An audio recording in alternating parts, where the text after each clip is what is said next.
So what's up guys, welcome back to YouTube channel. So today we're gonna see what if Deku become his own worst nightmare.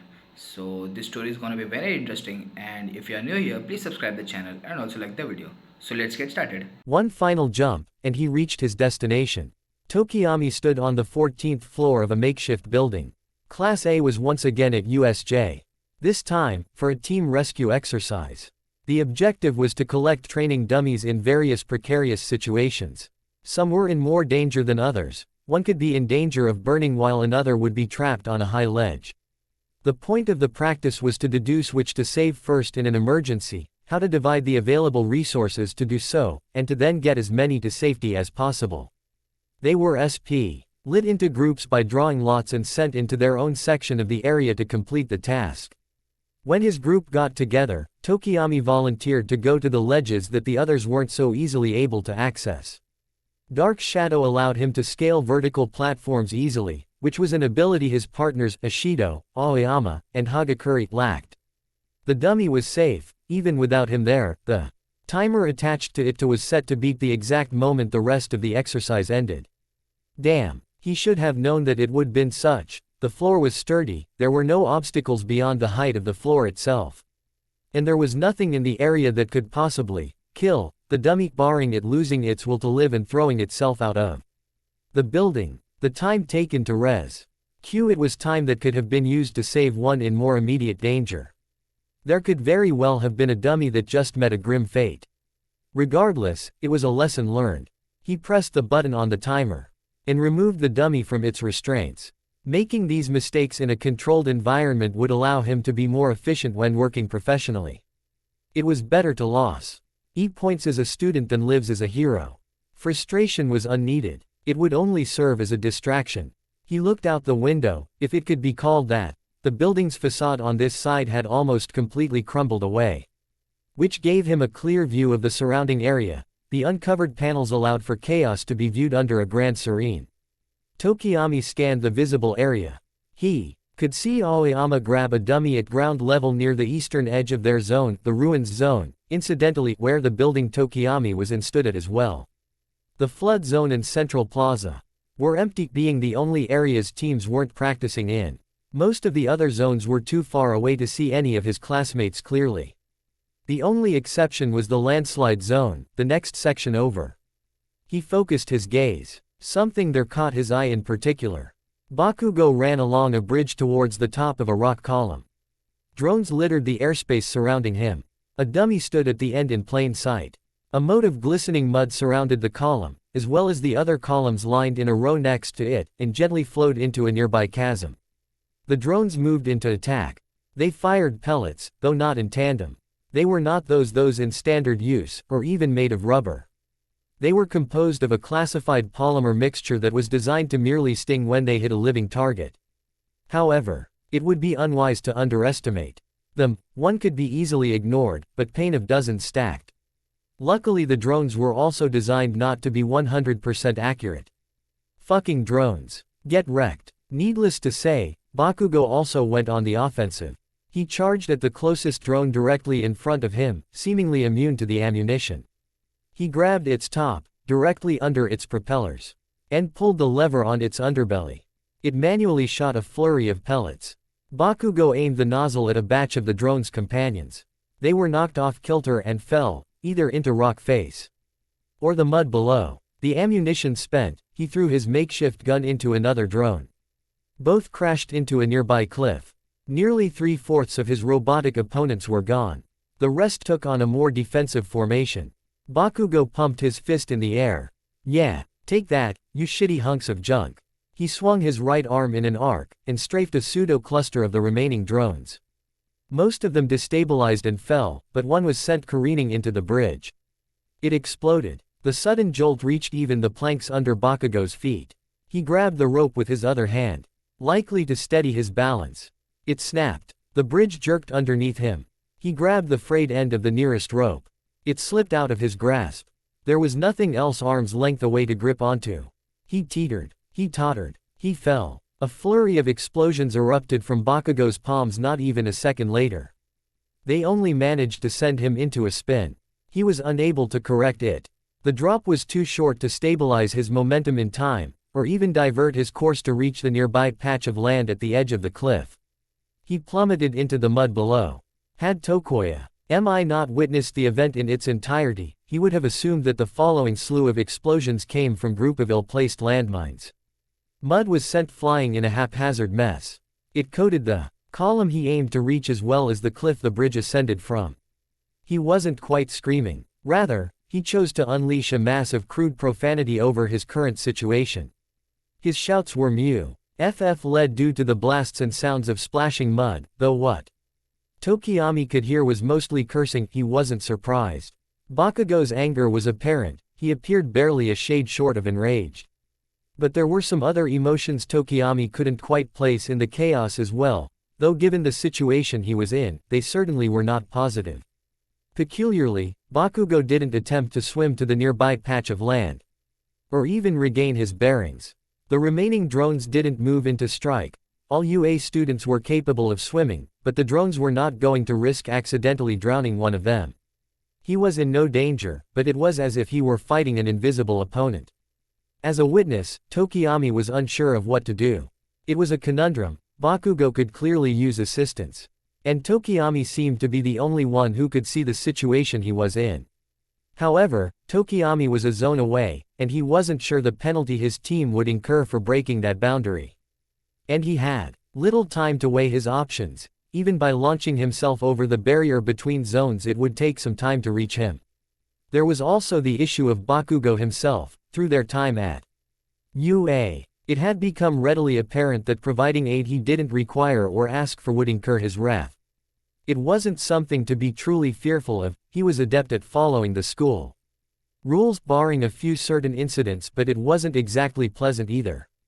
The only exception would be if a fight broke out due to his bellicose nature. Tokiyami wasn't averse to the idea of sparring with an eager partner. But there was a time and appropriate time and place for such a match, and this was not it. But if he was truly panicking, as unlikely as it was, Tokiyami definitely needed to go there. And fast. The risk of Bakugo's anger could never compare to him potentially drowning. Even if the drones decided it was time to help, they were no substitute for an actual hero, even if that hero was still in training. As he mulled over his options, he noticed Asui arrive at the scene. She must have heard his shouts, or at least become concerned when he didn't respond on his transceiver. It was a habit of hers to check in occasionally when her team split up during group missions, and one that Tokiyami appreciated. Communication was imperative as a hero, and making sure others were safe even more so. The drones took notice of her as well and moved in, no longer paying any attention to Bakugo. Asui's tongue shot out and wrapped around one as she ran onto the bridge. She quick. Kaylee smashed the remaining others by using it as a bludgeon. She tossed her impromptu weapon over her shoulder and peered down below, clutching onto the unsnapped rope. Tokiyami wasn't sure if Asui led down to inquire Bakugo's status with the cacophony down below, but regardless she sent her tongue down to meet him. In one fluid motion, she wrapped it around his torso and yanked him up. It was impressive how easy she made it look, especially from that distance. Bakugo landed on top of the rock column next to the dummy. Unfortunately, Asui relied on mostly momentum, so she couldn't gently place him just yet. He instead hit the plateau with a thud. Bakugo fell silent and pushed himself into a sitting position. He was oddly still for a moment's time, but quickly returned to his normal animated state. Wiping his hands on the platform seemed to get some of the mud off, but did nothing about the fact that the rest of him was absolutely slathered in it.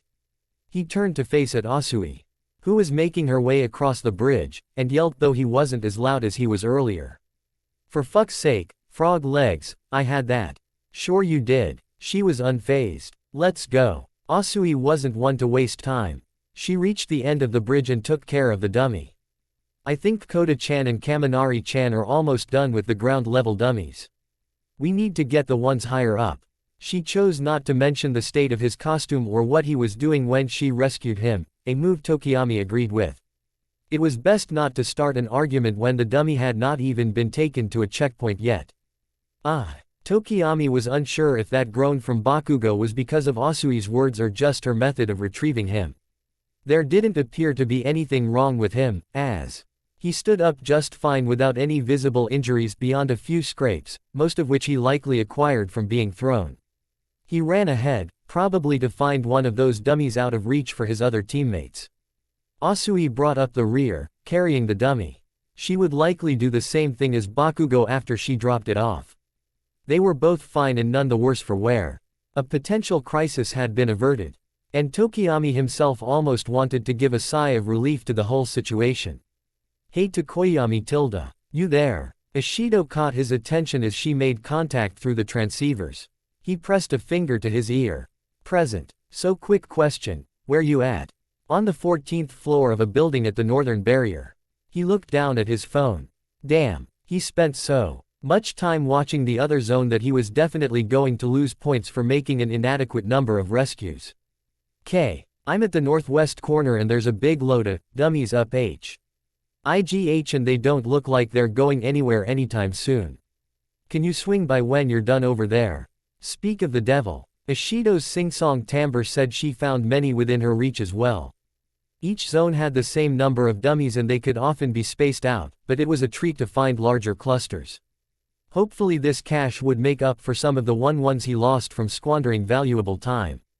And hopefully their timers wouldn't run out before he got there. Hey, any down below for the rest of us?"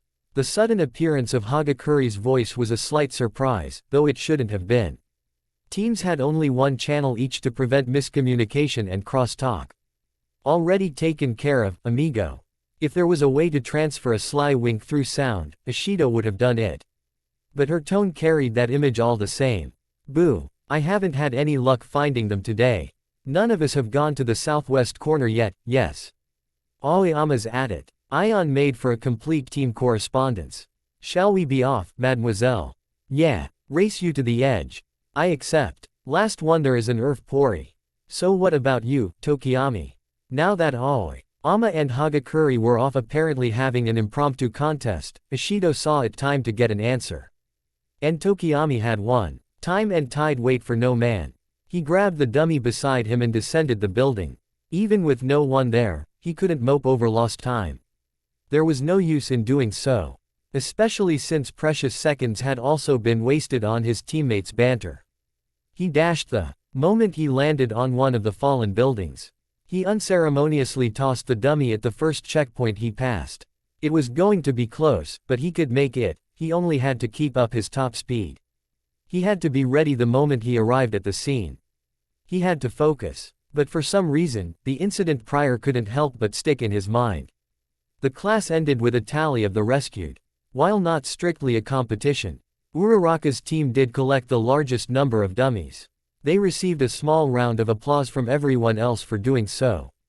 Tokiyami managed to rescue an ACC EP table amount thanks to Ishido's assistance, so he wasn't critiqued as harshly as expected. In fact, Aoyama and Hagakuri were the members of his team focused on that final corner was sparsely populated. So they retrieved fewer dummies than he did. A genial atmosphere permeated the monitor room as they watched the day's highlights, Aizawa-sensei commenting on them accordingly.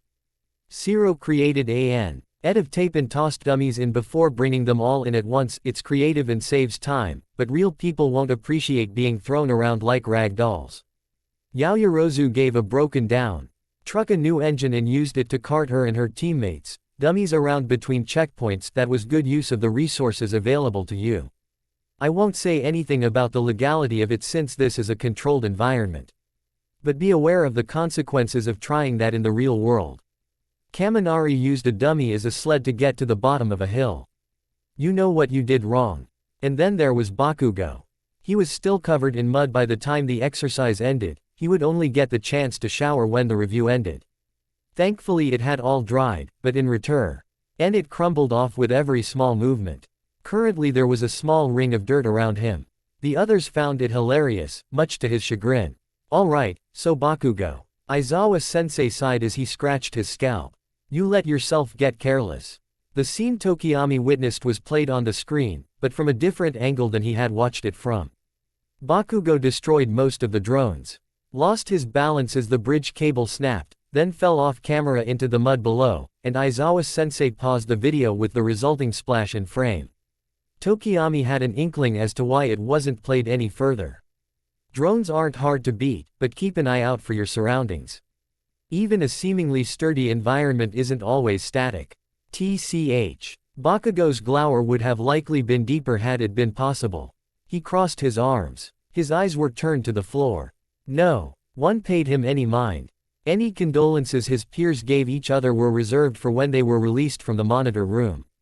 And for you, Asui. Aizawa-sensei continued on to give the rest of the class their critiques without missing a beat. A few more amusing reels. A few more criticisms over recklessness and unprofessional behavior. Nothing life-threatening or deserving of more than a few sentences from their teacher. The minutes ticked by. Eventually everyone had been reviewed. There was nothing more to say. There was nothing more to do. So with that, class was dismissed. As fate would have it, Tokiyami and Bakugo were seated next to one another on the bus ride back to the main campus. Bakugo was the last to get on, having showered to clean the mud off his costume before it was time for the bus to leave. USJ had a facility specially designed to wash and dry the persons inside in a matter of minutes. It was handy given the number of obstacles and environmental hazards that could leave one's costume filthy. They weren't supposed to track large amounts of debris on the bus or UA campus itself, after all. Apparently the mechanism had missed a few spots. There was still some dirt crusted on him, particularly on the crevices of the costume and under his ears. Thankfully our costumes were cleaned after every exercise of this sort. Tokiyami himself had some particularly resilient dust and rubble clinging to his cloak. Tokiyami was the only one without someone sitting next to him. The reason was no more out of the ordinary than the rest of the class choosing each other as seatmates. Thus, the two of them were seated together. Potato, Opossum, Ishido and Hagakure played Shiratori a seat ahead of them. The rest of the class carried on their own conversations, with a few exceptions. Tokiyami wasn't one for small talk, nor his quieter peers. He instead watched the trees pass. The branches were hypnotizing, but he could not find himself in more than a light daze. It was a tad disappointing. Daytime naps were a treat when he could find the time. He looked to his seat neighbor. Bakugo's eyes were closed, but he was not asleep either. He wore a dour scowl when he boarded, one that was easy to mistake for sulking. Uraraka's team saved the most dummies with little to no damage. And everyone knew Bakugo hated losing. It wouldn't be hard to make the assumption that he was just moody because of it. No one tried to converse with him. Kirishima had tried a meant after they were released from the monitor room, but though Tokiyami couldn't discern what they said, he could tell nothing meaningful came from it. And since Kirishima was Bakugo's best friend, or the closest thing he had to one in their class, anyone else who may have noticed something was off knew not to add in their piece after him. And now that Bakugo was asleep, there was next to no chance that any of their peers would attempt to speak with him.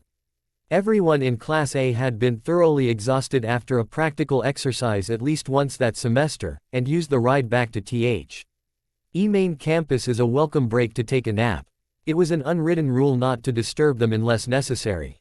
But Bakugo wasn't asleep. His eyes were squeezed shut. His posture was rigid, along with his frown. The rhythm in his breathing lacked a pause between when he inhaled and exhaled.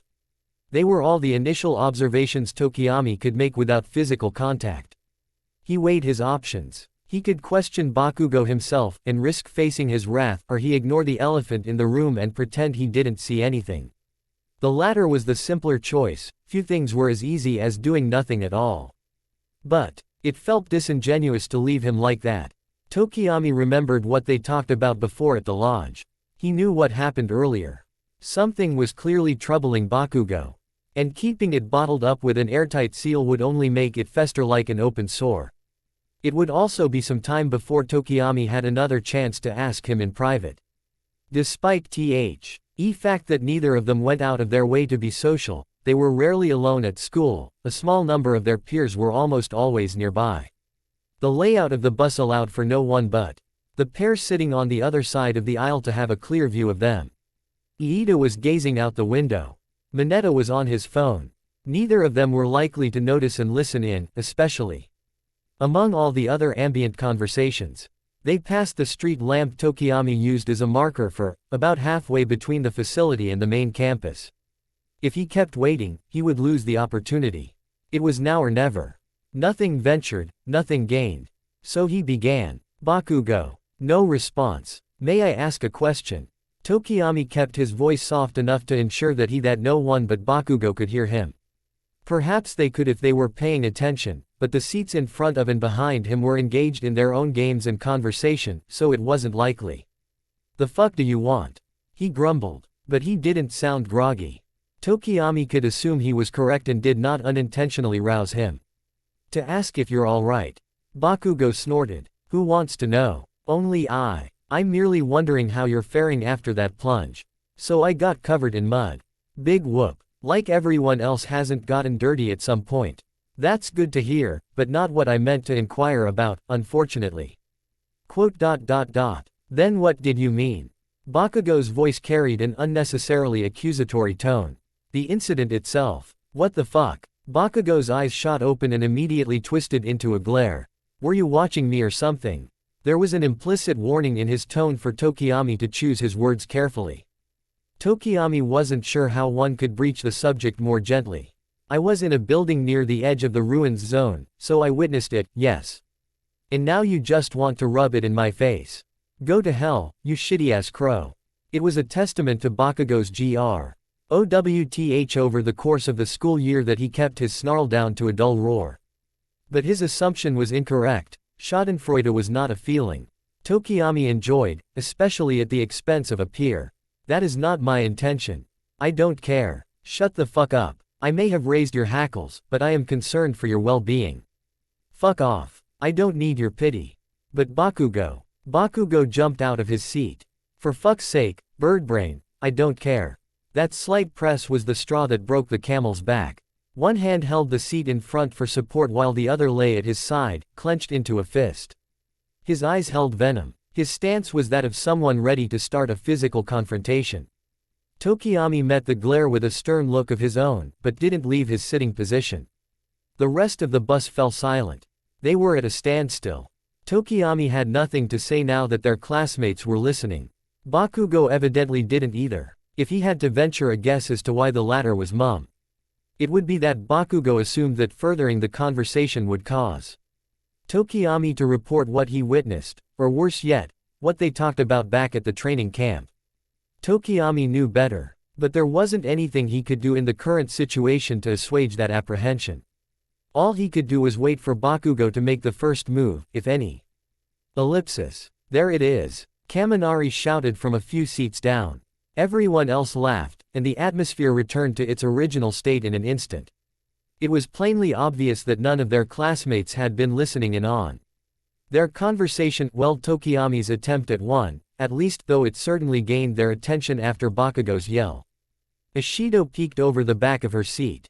Hey Bakugo. Wanna start the next round? Quote. Bakugo looked at her. He blinked, his expression conveying annoyance with a touch of confusion. Piss off. His voice was reduced to a grumble. The moment of tense agitation subsided as quickly as it had been triggered. He sat back in his seat and folded his arms, closing his eyes and returning to the same position he was in just minutes ago. Flamingo. Ishido continued the game unperturbed. Everyone in Class A had long since been accustomed to Bakugo's foul mouth and crass attitude. It wasn't out of character for him to be irascible and rude for no reason. They might have teased him if it was about something funny or petty, but the lack of context gave them no material to do so with. Ishido sat her chin on her then folded forearms and beamed at now visible classmates. Office. Shiro accepted her implicit invitation to join in. Ectoplasm. Kaminari did as well, but from the other end of the bus. The rest of the ride back was filled with IDL. chatter and a string of shiratori volleys from random classmates. Bakugo gave off an aura of irritation that contrasted with the rest of the bus's ambiance but sat silent. Tokiyami scrolled through his phone. Though paid little attention to what was on the screen. Neither of them said anything. Tokiyami chose to wander within his own thoughts instead. What little semblance of a plan he had was terribly myopic in execution.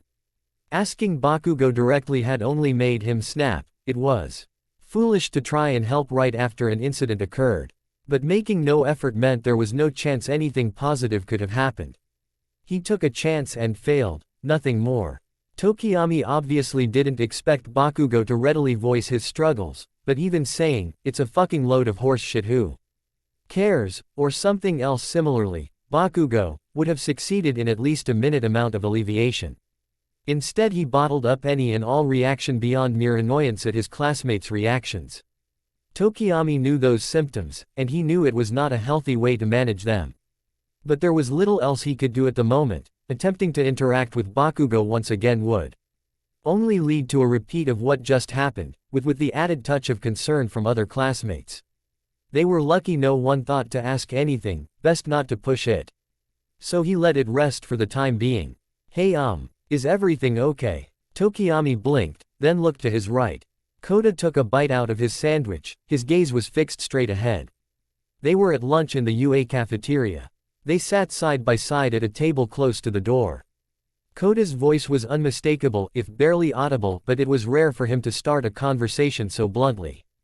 The two of them would normally eat their lunch in relative silence when they sat next to one another, with occasional small talk, often centered around the campus fauna or questions about schoolwork. Neither of them were the talkative type, which contrasted with how chatty most of their classmates were. I would like to think so. Tokiyami felt his own demeanor hadn't changed, even after UA had been attacked by villains. Uti was well aware that a vision of oneself was not necessarily what others saw. "Why do you ask?" "I'm not sure. Some of them just seems a little off." "The animals." Tokiyami hadn't noticed anything different about them. "Our class." "Ah, so that's what Kota meant." Traces of concern littered his face, but the lack of clear suggestions implied he hadn't settled on any one particular possibility. "Have they done anything worthy of concern?" Maybe." He scratched his head. The sound of stone against stone was not pleasing to the ears. "I dunno." Tokiyami had noticed over the course of the school year that Kota possessed a particularly fine-tuned sense of empathy, which Tokiyami could only assume was a byproduct of his quirk. However, he had trouble pinpointing the exact causes of his observations. And his lack of self-confidence led him to constantly second-guess himself, though he vocalized that worry less as the months passed, but the hunches he did share were eerily accurate. "I suppose it has something to do with our experiences over the summer break. It's been this way since we got back, so I guess so." "Would you happen to have any particular examples?" "Well, Jiro-chan and Kaminari-kun seem like they're mad at each other, I think." That was another observation that Tokiyami hadn't picked up on. As far as Tokiyami could tell, they were as friendly as ever. Though now that he thought about it, Kaminari did seem particularly absent-minded as of late. Aoyama-kun's been talking less. And Iida-kun's been watching everyone a lot more. Kota took another bite of his sandwich and lazily held out fingers as he listed them, as if he were counting them. "That does seem to be the case." He nodded. Aoyama interjected into far fewer conversations than he had before, though his facade was flashy as always. Iida made it abundantly clear that everyone needed to notify him if they were to leave the campus for any reason that did not pertain to school. "What about you?" Tokiyami blinked. "Pardon, you've noticed something too, right?" "Right." Kota's stellar intuition applied to him as well. "I'm not at liberty to say." It was unfortunate that Tokiyami did not recognize changes in behavior as readily as Kota. Perhaps then he might have had an easily retrievable observation of his own beyond his main concern. But there was no sense in attempting to lie and convince Kota that he was oblivious. Even he could tell it wouldn't work. "I told you mine." Though Kota said that, Tokiyami was sure he had plenty more observations he didn't mention. Some things are better left unsaid. Kota was unaware of what truly transpired during that attack. He was also unaware of what Tokiyami had discussed the night prior to that incident. It wouldn't be fair to drag him into something he could do nothing about, especially given how empathetic he was. "It isn't about the villains, is it? I don't want us to get attacked again." Kota fret. As he made that strangely erroneous assumption. He was needlessly riling himself up. They were in dorms now. The ringleader of the villains that attacked them was in a maximum security prison. It as unlikely that there would be another attack on them soon, if at all. "Please calm yourself, Kota." For someone normally so reserved, Kota could be very animated when he so desired. That is not what it is. So, what is it? Quote. I can assure you that it does not involve one of our previous adversaries. Kota looked down at Tokiyami's arm. Do you know what it is, Dark Shadow? Please leave me out of this. Dark Shadow peeked out from Tokiyami's cuff, then slithered back as quickly as it came. Tokiyami was thankful that it was high noon. Otherwise Dark Shadow may have told him something. I beseech you to tell me, so that I may better understand the situation that has unfolded. Quote. I am not an animal, Kota. Though he had the head of one. He ignored the slight push that command had on him. Shut up, Kota. Why was he being so persistent, anyway? It was quite unlike him. What are you guys talking about? Kota jumped as Asui seemed to apparate behind them. It took some effort for Tokiyami to not do the same. Her interjection was a surprise, to say the least. She sat down on the other chair next to Tokiyami, a small bag in hand. Oh nothing. Nothing at all. Kota waved his hands frantically. Though it only made clear that mendacity was not his forte. Asui looked at him, then at Tokiyami, then back at him. She didn't break her gaze as she took a small bento box out of her bag. Oh, that's it. Kota blinked. Huh. Asui took the lid off the box. The contents were homemade, contrary to those of the lunches most everyone else that attended UA ate. The meal looked more appetizing as well. If he were to speak honestly, not to say that lunch Russia's meals weren't appealing to the eye and delicious as well, but there was a certain charm to a homemade bento. 2. Koyami would often see her prepare those meals when he arose in the morning. Apparently she used to make them for herself and her siblings when she lived with her parents, and it was a habit she did not want to give up. Tokiyami respected that, though had they been close enough, he might have even asked her for one as well. Asui looked at him. It's best not to worry. Kota looked at Asui, then Tokiyami, then back at Asui. You know what it is, Tsuyu-chan. Yep. She split a pair of disposable chopsticks. But why her and not me? Kota's eyes betrayed hurt feelings. Tokiyami felt a small pang of guilt. I didn't tell her. Tokiyami hoped Kota could tell he wasn't lying. Then how does she know? A good question. Tokiyami didn't know the answer either. Though if he were to venture a guess, it would be that she had listened in on their conversation for a small while before adding a question of her own. Asui interrupted before he could reply. I figured it out. But it's nothing you need to worry about, Kota-chan. She maneuvered a small octopus-shaped hot dog into her mouth. What? How? What is it? Asui swallowed the tidbit of food. It's personal, not for me, but it's proba. Bly, not something we should be talking about. Oh, I'm sorry. Kota began to fidget with his fingers, and turned his gaze directly to the table. Tokiyami probably should have said that from the beginning. He'd have to make a note to do so in the future if he ever got into that sort of conversation again. It's fine. Let's talk about something else. Asui took a bite of one of her vegetables. How's your rabbit doing? The day's hero exercise was a class-wide sparring match. Class A was divided in half and pitted against one another. The objective was to capture all the members of the Oppo Sing team. It could be done by using specially designed handcuffs, immobilizing them in some way, or by knocking them off the tiled ring in a manner reminiscent of older martial arts cartoons. Cemento. SS would also occasionally change the terrain to test reflexes and the ability to adapt to a situation. It would end when either all the members of one team were unable to fight or the time limit ran out. The purpose of the exercise was to facilitate impromptu teamwork. With such a large number of participants on either side, one would have to be constantly on watch for opponents while aiding mates to prevent them from being overwhelmed. Being able to work together with unexpected allies and effectively employ unfamiliar quirks was an important skill to have as a hero. No time was wasted as the whistle blew. Both teams ran at one another towards the person directly in front of them, as if it were a one-on-one match. Quirks that could be used on multiple opponents were used without Todoroki encased Ojiro and Shoji in ice, while Iida jumped out of the way just in time. Shiro wrapped tape around Hagakure and Kirishima. The former was tossed out of bounds while the latter quickly used his quirk to cut through it. Yaoyorozu spawned a net, and bagged Shiro and Mineta. Shiro was distracted using his quirk, while Mineta merely thought he could get away. Within a minute, 1/5 of the class had already been removed from combat entirely. It looked to be a fairly quick exercise. Tokiyami's opponent was Uraraka in the meantime. He knew better than to get into close-range comb. And with her, she had been quite skilled at it since she returned from her internship. He instead sent Dark Shadow to do battle.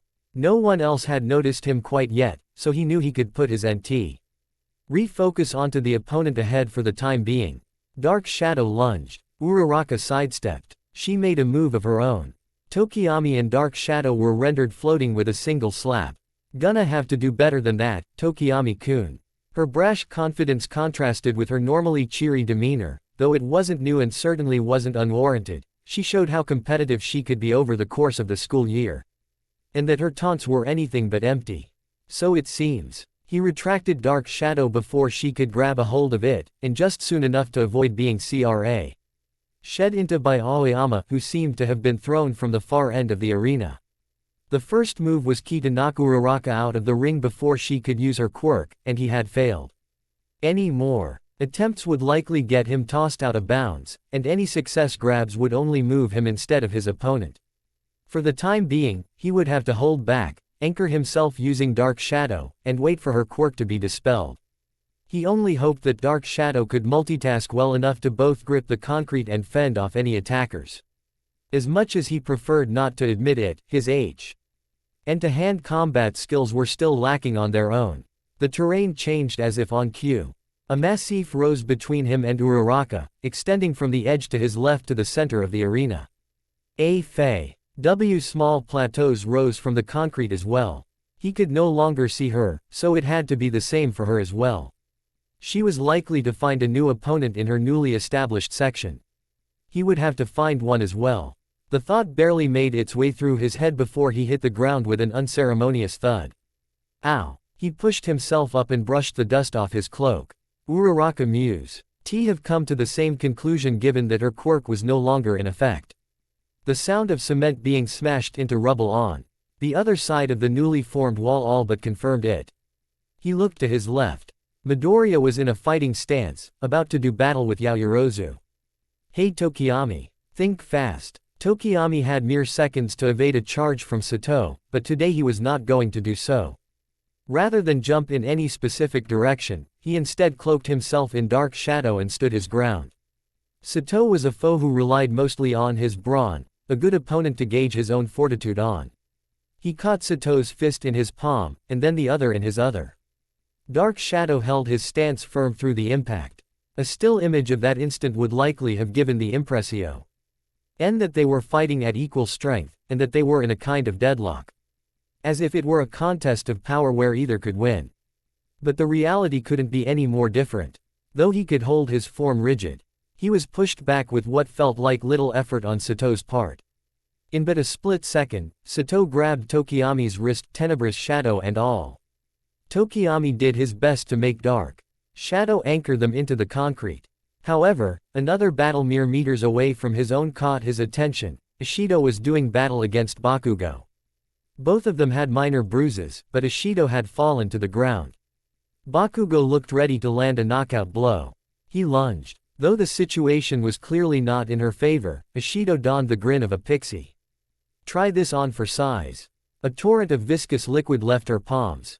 She was close enough that dodging was impossible. The fluid hit Bakugo full force. He was pushed back and covered head to toe. His movements were rendered sluggish. Ishido's plan had been executed successfully. If Tokiyami's assumption was correct, it would take but one more blow to push him out of the arena entirely. But his focus snapped back to his own predicament as Sato ripped Dark Shadow's claws out of the tiles and lobbed him high into the air. It would not do to stay distracted by a match that was not his own. Sato obviously intended for him to land outside the ring, but that wasn't in the cards as far as Tokiyami was concerned. It was fortunate that Dark Shadow could extend, though doing so left his arm unprotected.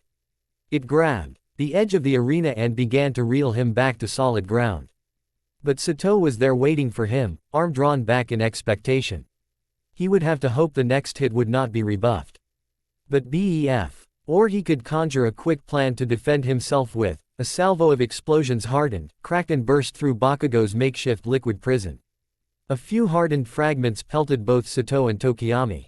but thankfully bounced off with no ill effect, though a few may or may not have gotten stuck in Tokiyami's hair. Sato took no notice, so far as not to even glance at them. The explosions propelled Bakugo forward. Manic fury stretched across his face. Unhardened liquid dripped off behind him. His feet touched the ground. He leapt. He put a hand to the gauntlet on his other wrist. He pointed it at Ishido. Time slowed a crawl. Ishido's reflexes were among the quickest in their class. Her hands were instantly in front of her. That playfully cocky expression she wore before flashed to one of primal fear. She had to have sensed the same bloodlust Tokiyami did. A deluge of acid unlike that witnessed previously erupted from her palms, chemical vapor steaming off it. Tokiyami's blood ran cold. Acid would melt. Explosions would destroy. Pitting one against the other would not cancel their effects. Serious injury would be the best outcome. Far worse was much more likely. That couldn't happen. That wouldn't happen. He was going to stop them. He had to stop them. He had to stop them. He had to stop them. He had to stop them. He had to. Dark Shadow left its commands in a rush of instinct. It sped to the two aforementioned combatants. An extended arm wrapped around Bakugo as he pulled the grenade pin. Its back expanded to stand between the acid and its target. The grenade blast was diverted a meter to Ishido's right. It bored a crater into the tile next to her. The acid spray hit Dark Shadow full force. None of it reached Bakugo. Sato's fist hit Tokiyami square in the abdomen. He flew into the wall outside the ring. Dark Shadow hissed. Tokiyami was ready to vomit. Tokiyami's sense of touch only minutely extended to Dark Shadow itself. There was generally a sense of location and impact. But the weight of it was merely a registered sensation. Dark Shadow didn't bruise. Cutting and slicing of phantom mass stung, but in a detached manner that was more than manageable. Fire and explosions burned, but the repulsion in conjunction with it staved off most of the discomfort. The ease of dissociation allowed Tokiyami to send his quirk out with no hesitation. He assumed that no blow to his quirk would ever register as more than a cat scratch. But at that moment, it was as if Dark Shadow was engulfed in fire. The acid burned like flames without a glow. It ran down Dark Shadow's back and dripped to the floor. Bakugo thrashed, explosions bursting through the lower half of its grasp. It took all of Tokiyami's focus for Dark Shadow to hold Bakugo firm at the elbows. Dark Shadow pulsed and shuddered. Possible outcomes raced and jumbled through Tokiyami's mind a mile a minute. A feeling he could only assume was perturbation ricocheted and tore through his innards, threatening to boil over at a moment's notice. This makeshift mediation would last mere seconds at most. Dark Shadow would be forced to retreat by Bakugo's explosions. Ishido's attack could last Anyo. Their second or 10 before she'd realize what she was doing. Bakugo's rampage could end right then, or he could become more determined to end his opponent. There was no way to accurately predict what they would do next. All Tokiyami had was intuition and instinct to guide him. But intuition and instinct weren't enough to keep that wall up. Acid ate through Dark Shadow on one side. The illumination from those detonations attempted to repel it on the other. It had to hold itself rigid. It would dissolve the moment it tried to move Bakugo out of the way. Tokiyami began to peel off the wall. His physical being was weak. It was slow. It was too far away to do anything of value. It could do nothing in this situation. Dark Shadow was the only part of him that could do anything. It was the only part of him that was doing anything. Why did he have to be so useless? Time flowed in slow motion. Sato's attention turned to the battle. He began to run towards it. But he reacted too late. He didn't reach them in time if Ishido didn't stop her acid spray. But if she did, he might be able to get in between them and put a stop to their fight. But relying on such an uncertain gambit was too great a risk. Sato was strong and reliable. His physical strength was among the best in their class. But that brawn was all he had to protect himself with. Acid would eat through his flesh like maggots. Unencumbered blasts would leave grievous burns. He was ill-suited to take those blows, having nothing to shield himself with. There had to be a more assured course of action that could be taken. Something that would be effective. Something that would cause no harm. Something that would stop them. Something that would. It was at that moment that the sting of their attacks vanished. The acid ceased. The explosions ended. Dark Shadow dissipated. In mere seconds masquerading as minutes passed like clockwork once more. No more blasts left Bakugo's hands before he hit the ground. No. More acid left Ishido's before they fell to her sides. The acid that hit Dark Shadow splattered on the ground between them. Tokiyami landed arms first on the dirt ring outside the arena. The cement landscape returned to a level plane of flat tiles. It was over. That's enough. Aizawa-sensei's quirk was activated. All eyes were on him. Tokiyami rose to his feet, but stood still with the rest of his classmates.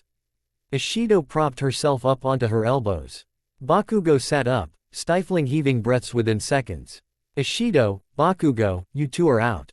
Go wait in the monitor room. Aizawa-sensei pointed, his thumb back to the double doors behind him. Going through would lead to a hallway, and the monitor room would be on their right. It was not hard to reach, but those words. Their teacher spoke carried a certain air of admonishment to elicit a feeling of shame from its recipients.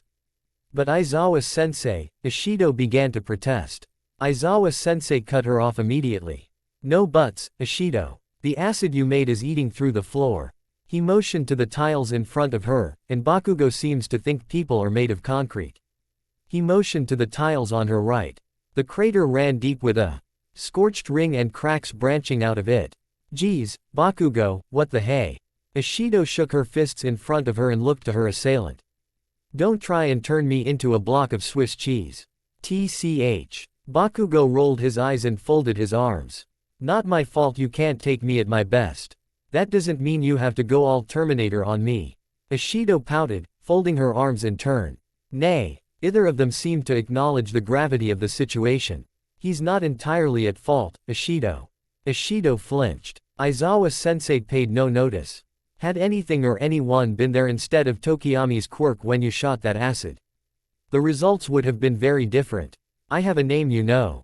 Dark Shadow re-emerged from Tokiyami's shadow as soon as Aizawa-sensei ceased using his quirk. Tokiyami clamped a hand over its beak before it could say anything else. Thankfully no one seemed to have heard it. Silence yourself, Dark Shadow. Tokiyami sent his quirk back into his shadow and dusted his cloak. Though some dirt remained clearly visible. It's what he got for choosing such a dark color palette. Though he couldn't say he was happy about it. After a few more words that Tokiyami didn't hear, Ishido and Bakugo were dismissed. They jumped off the arena onto the packed dirt below. Alright, everyone. Timeout's over. And with that, Aizawa-sensei recommenced the exercise. The game resumed as quickly as it had been paused. There would be a minute for everyone to regain their bearings before the landscape shifted. Some of their remaining peers were scouting to see where everyone was. While others dove straight into the action. It was as if the mortal danger present mere minutes ago was never there. Ishido's face conveyed a delicate mixture of disappointment and confusion, though she seemed to be in a good mental state otherwise. No irreparable injuries were made. Nothing that required her or Bakugo to visit Recovery Girl either, though a visit couldn't hurt. Even when their class had been attacked, she was never one of the students that got into real danger. It was likely that she wrote her reaction off as acting before thinking and nothing more. Bakugo, on the other hand, emanated an aura of irritation. He was likely angry about the lack of closure in the battle. Ishido managed to capture him, and he wasn't able to return the favor. Whatever fury Cow set him to act out was stuffed back from whence it came. He wouldn't be able to take out that pent-up frustration on anyone else until the next combat exercise. And to top it off, there was the shame of being removed from battle by a teacher's order, rather than being defeated. It was perfectly understandable that he'd be in a bad mood. Tokiyami himself couldn't help but feel at fault. If he had been able to move Bakugo or Ishido out of the way, they would have been able to stay in the ring a while longer. But instead he was only able to take the brunt of their attacks and attempt to stave off the inevitable. The aches and pains littering his body were a small price to pay for their well-being, and a lesson in just how much more he needed to improve. He would do well to learn from it. Even monkeys fall from trees. It was a conciliatory gesture towards his classmates. No one wanted to be removed from an exercise in that manner. Bakugo and Ishido were among the most skilled in class when it came to combat. But anyone could make ill-advised judgments. It was an unfortunate reality of their mortal plane. You wanna go, birdbrain? Clearly it didn't have its intended effect. Bakugo raised a fist at him. Bakugo. Aizawa-sensei wasn't having any of it. Ah. Bakugo lowered his hand and turned. Yeah, I got it. Bakugo stormed off to the monitor towards the monitor room. Hands roughly shoved in his pockets. Ishido followed him, but kept watching the action until she left the room as well. Tokiyami was about to do the same before words from Sato caught his attention. Hey man, you okay? Sato must have felt a sense of responsibility for knocking Tokiyami out of the ring while he was distracted. It was quite alright, Tokiyami felt no resentment. There would be plenty more chances to fight in the future, and his actions during the incident weren't ones that would incite blame and ill will on Tokiyami's part. There's no use in crying over spilled milk. 2. Koyami was a touch disappointed that he was unable to continue, but there would be other chances to do so. He looked to the area with a combatant closest to Sato. Smintos resetting the arena removed the cliff obstructing his view to it. Though it would behoove you to strike while the iron is hot. If Tokiyami was correct in his assumption, Iida had just used his signature technique to grab to Doroki and throw him out of the arena, a testament to his growth since the athletic tournament. And by using that technique, he would need a short amount of time to recover. Iida had done well to extricate their team from one of the top fighters in Class A. Ah, sure, dude, whatever you say. Sato didn't follow his line of sight, and seemed confused at his response. Perhaps that was for the best. Generally it was inadvisable to provide hints to the enemy, whether in exercises or on the field. Good luck. Tokiyami left to pass through those double doors himself. He was met with praise as he entered the monitor room. The others had seen what happened, and at multiple angles. He was peppered with questions about the incident, and what he was thinking while saving Bakugo. The fact that's what they assumed it was disconcerting, to say the least, but he held his tongue, lest he bring more unwanted attention to the issue. There were also a curious few that wondered how he was faring after that onslaught. Tokiyami's answers boiled down to his merely acting without thinking and that he was perfectly alright. It would be up to Bakugo and Ishido to provide any more information on what happened. The throb from Dark Shadow had not gone away since Aizawa-sensei released his quirk, nor had the aches in his head, back, and abdomen from Sato's blow. But he chose not mention it. He wasn't comfortable with the attention as it was, even that which came from his decision to intervene itself. There was no pride to be had in something like this. Neither Ishido nor Bakugo were villains. Perhaps if it was a clever ploy that prevented less serious consequences he feel more worthy of the commendations he received, but desperate actions made in a potentially life or death situation were not something to brag about, or even give more than simple acknowledgement. Thankfully, his subtle attempts to efface himself paid off when discussion moved to Ishido. Ishido could only provide the same answer as Tokiyami when asked about the acid. It was apparently the second time she was asked, but Tokiyami's responses had apparently given her a better template with which to explain herself better. Something had triggered the reaction, though she chalked it up to Bakugo's intimidation being overwhelming, and thought it more funny than anything. Haha, you sure spooked me good there, Bakugo. Her cheery disposition didn't falter, it was as if she had avoided a mere slap in the face. The feeling was shared among their classmates. Though out of sheer courtesy, or perhaps curiosity, she inquired about Tokiyami's condition. Oh Tokiyami. She waved. My acid didn't get you too bad, did it? Not at all. Tokiyami kept his demeanor stoic as always. It was Dark Shadow that took the blow. And Dark Shadow would not get scars. The ability to shapeshift and lack of a solid body allowed it to recover quickly, though the time it would take for that much damage to heal he could not gauge. Well then, all's well that ends well. She spun back to face their classmates she was talking to before and looked at her hands. But geez, I didn't even know I could make something that corrosive. The conversation continued among their peers, amicable with an air of levity. Tokiyami supposed outside eyes would find it strange, but they had no reason to feel they had been in any real danger. Whatever challenges they faced at the school were always less hazardous than they seemed, and there was no reason to think they wouldn't be quickly rescued if something went wrong. Everyone laughed and joked and contributed to a merry atmosphere. Tokiyami himself didn't start any conversations, instead preferring to enjoy the mood from a distance, though he wasn't anywhere near far enough to be appreciable. Bakugo was the only other noticeable exception to it, instead choosing to glower and ignore the idle chatter. Any questions were met with curt, dismissive replies. NEC. Comments on the remnants of Ishido's capture fluid that still stuck to him were met with the same. The others assumed he was merely sulking about not winning, or even making it to the final four, Tokoi. Amy wondered how many of them were aware that Bakugo had long since ceased brooding over mere losses for having lost in itself. Sato entered the room approximately 5 minutes later. He apologized for slamming Tokiyami like he did, and Tokiyami replied once more that it was all right. Apparently Sato was so focused that he didn't realize that there was even a fight going on right next to him.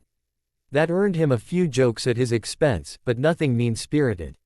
He quickly joined in on the banter. It was another 20 minutes before the exercise was over. The chatter slowly subsided into a handful of conversations over the course of it. Everyone was watching the screen by the end. The final fight was between Kaminari and Kirishima. It was an unfortunate anticlimax. Kaminari had shocked himself silly minutes prior. And his partner, Asui, in this case, had only just been thrown outside the arena, and while Kirishima looked to be exhausted, he still had enough energy to keep fighting. All it took was one throw and Kirishima had achieved victory for his team. A touch disappointing, as Kirishima was on the other team, but victory was not necessary and the only price to pay for a loss at UA was one's ego. Aizawa-sensei and All Might went over the highlights of the day's footage after everyone was gathered together, and offered advice where applicable. An overall criticism was that while those who could use their quirks on multiple others did, over half the class didn't team up to fight an opponent. There would be times where they would have to fight villains one-on-one. But if there was another hero on the scene, they would be expected to work in tandem. Working together was not something only be done when absolutely necessary or when outnumbered. And when the review was finished, they were let out. The first order of business for everyone was to get changed out of their costumes and grab their bags from the classroom, along with whatever materials they required. But where they went after was entirely their choice now that they were done for the day. Everyone had their own routine they had already gotten used to. Most of them would immediately head back to the dorms. If they didn't have any scuffs or bruises they wanted taken care of, they would go to Recovery Girl's office otherwise. Tokiyami himself planned on going to the school roof. The image of a lovely view coupled with peaceful silence was an enjoyable way to end the school day, and was enough to bring a small smile to his beak. But it seemed he would have to make a small detour to visit Recovery Girl himself first. How unfortunate. But as he walked together with the others, he could feel a pair of eyes boring into his back. It was not quite evening yet, but classes had long since ended. The infirmary would be around the corner at the end of the hallway. No more students would be in the building now that everyone had gathered their materials and went to complete their daily rituals. Anyone who went to get treatment for minor bruising would have left as well. No one had been seriously injured, as was the norm. It was surprising how little it happened given their training regimens. Tokiyami himself would typically leave small scrapes and bruises to heal without aid. Keeping a reminder of past mistakes gave incentive not to let them happen again. But the wounds gained too. They were troublesome enough to become a potential burden. A large contusion stretched nearly the width of his abdomen. Smaller ones peppered his back. The result was a deep, throbbing discomfort that worsened when he took even shallow breaths. Leaving them alone would impede his ability to do battle, and while he was sure they were not life-threatening, he didn't want to cause anyone undue concern if they saw them, since those injuries, in his opinion, looked far worse than they actually were. He would prefer to build the ark before rain, rather than wait for the flood. Thankfully the trek would not take long as it stood. All he had to do was make a beeline for the office and he'd be fine. He just had to power through his discomfort. It was difficult enough to keep his normal posture at a brisk walking pace. He could only imagine how onerous it would be to do more than that. Hey, Birdbrain. Of course. He had almost reached the corner when a familiar voice got his attention. Its owner didn't sound happy. Tokiyami turned to face him. His head pulsed. Good afternoon, Bakugo. He looked down. Bakugo's fist was clenched at his side, then looked back up. It was obvious that Bakugo was irate. And obvious that it was due to what happened earlier. Though he assumed he knew the reason for that anger, he didn't know what he wanted. It couldn't hurt to ask. Quote, "Can I help you?" He had taken care to change out of his costume only after the others had left. While not terribly common, there were times when one would need to use the facilities after an exercise. No one would wait unless necessary or think it strange. Staying in the restroom and scrolling through his phone while he waited spared the others from the sight. And when he emerged, the locker room was empty. So it was certainly odd that Bakugo would know he was here. Even more so that Tokiyami didn't notice another presence in this area. The fatigue from his wounds must have been worse than he thought. Damn. Hi's awareness of his surroundings at that moment was apparently next to none at all. Though thankfully Bakugo did not seem to notice. What the hell is your problem? Tokiyami blinked. Quote, "Excuse me." Bakugo stormed closer. "First you try and play shrink with that bullshit back at the training camp." A single pointer finger shook forward. "Then you fucking watch me like some kind of goddamn Erdo when we're not even on the same team." The middle finger was added. "Then you pulled that get in between bullshit at training today." The ring finger joined its brothers. "Stay the fuck out of my fights. You chicken shit know-it-all pigeon." Well, that was a new one. His gesticulations ended with a clenched fist inches from Tokiyami's face. Tokiyami folded his arms. Their slight press against his chest stung. He ignored it. "I assure you, my intervention was not done out of anything but necessity." He did not require or even desire gratitude for his actions, but that did not mean he appreciated being yelled at for them. Bakugo retracted his fist, but it remained clenched. "Bullshit, it wasn't. I had that. Just like he had, almost drowning in mud, surely. You and Ishido were about to give one another grievous injuries. That acid was virulent. The gauntlet's blasts could decimate cement. It wasn't abnormal to want to prevent both from hitting human flesh. And in your unbridled bloodlust you made no effort to divert your course. Right, because I was somehow supposed to know she wanted me fucking dead."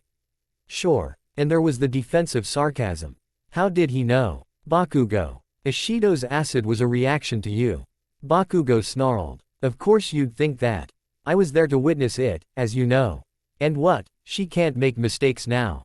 You were the first to lose control of your actions. The hell are you on about?" Bakugo snarled. "Fuck that. I didn't lose control of anything." Tokiyami wasn't sure how Bakugo could keep himself so furiously in denial like that. But pointing it out directly would only further agitate him. He softened his voice. It wouldn't soothe, but it could perhaps placate enough that they could have a conversation with less hostility. It was certainly preferable to a one-sided shouting match. "Let me be clear, Bakugo, I don't think any less of you for what happened." "Who cares what you think?" Not Bakugo, clearly. But he did lower his volume. And that was a start. But accepting the help of another would prevent such an incident from occurring in the future. "Hey, who the fuck says I need help? Ignoring problems don't make them go away, Bakugo. So what, raccoon eyes couldn't handle my explosions. That's not my problem. You know how serious this is." He shifted his weight onto his other foot. "Next time there may not be anyone to intervene. There's not going to be a next time." Did Bakugo realize he just confirmed Tokiyami was right? "There will be if you keep ignoring it." Tokiyami didn't point it out though. "Oh, like you're one to talk." What? He couldn't say he expected such a sudden recrimination. He also couldn't say that it didn't slightly ruffle his feathers. After all, he wasn't the cause of that day's incident. "I beg your pardon." Bakugo gestured with tense arms held in front of him. "You're going fucking on and on about some problem I don't even have like you don't have that. Shadow bullshit ready to kill everyone the second some asshole turns out the lights." Tokiyami flinched. That was a low blow. Dark Shadow was not evil, and its aim was not to kill whatever crossed its path. It was merely an amalgamation of Tokiyami's being wrapped in a veil of sentient darkness, with power amplified by shade and wayward emotions. It only pursued catharsis, nothing more. Its rampages would cease once that was achieved. The caveat was that there was no solution on how to exorcise such energy in a safe and controlled environment. He wasn't even sure of the full extent of his power. Even during his previous outburst in that forest he was restraining it as much as he could, at least. But he had long since made peace with that incident. It was for the best that his quirk got the best of him that time. But he would work to make sure it never happened again.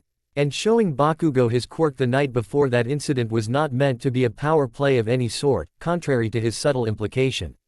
Telling Bakugo his own weakness was not meant to mock his apprehension. He meant only to offer a hand to a classmate plagued by hidden agitation, assistance that could purr. APS helped palliate that oniric distress and the other symptoms plaguing him. By revealing his own weakness, there was the possibility Bakugo would have perhaps felt more comfortable talking about his.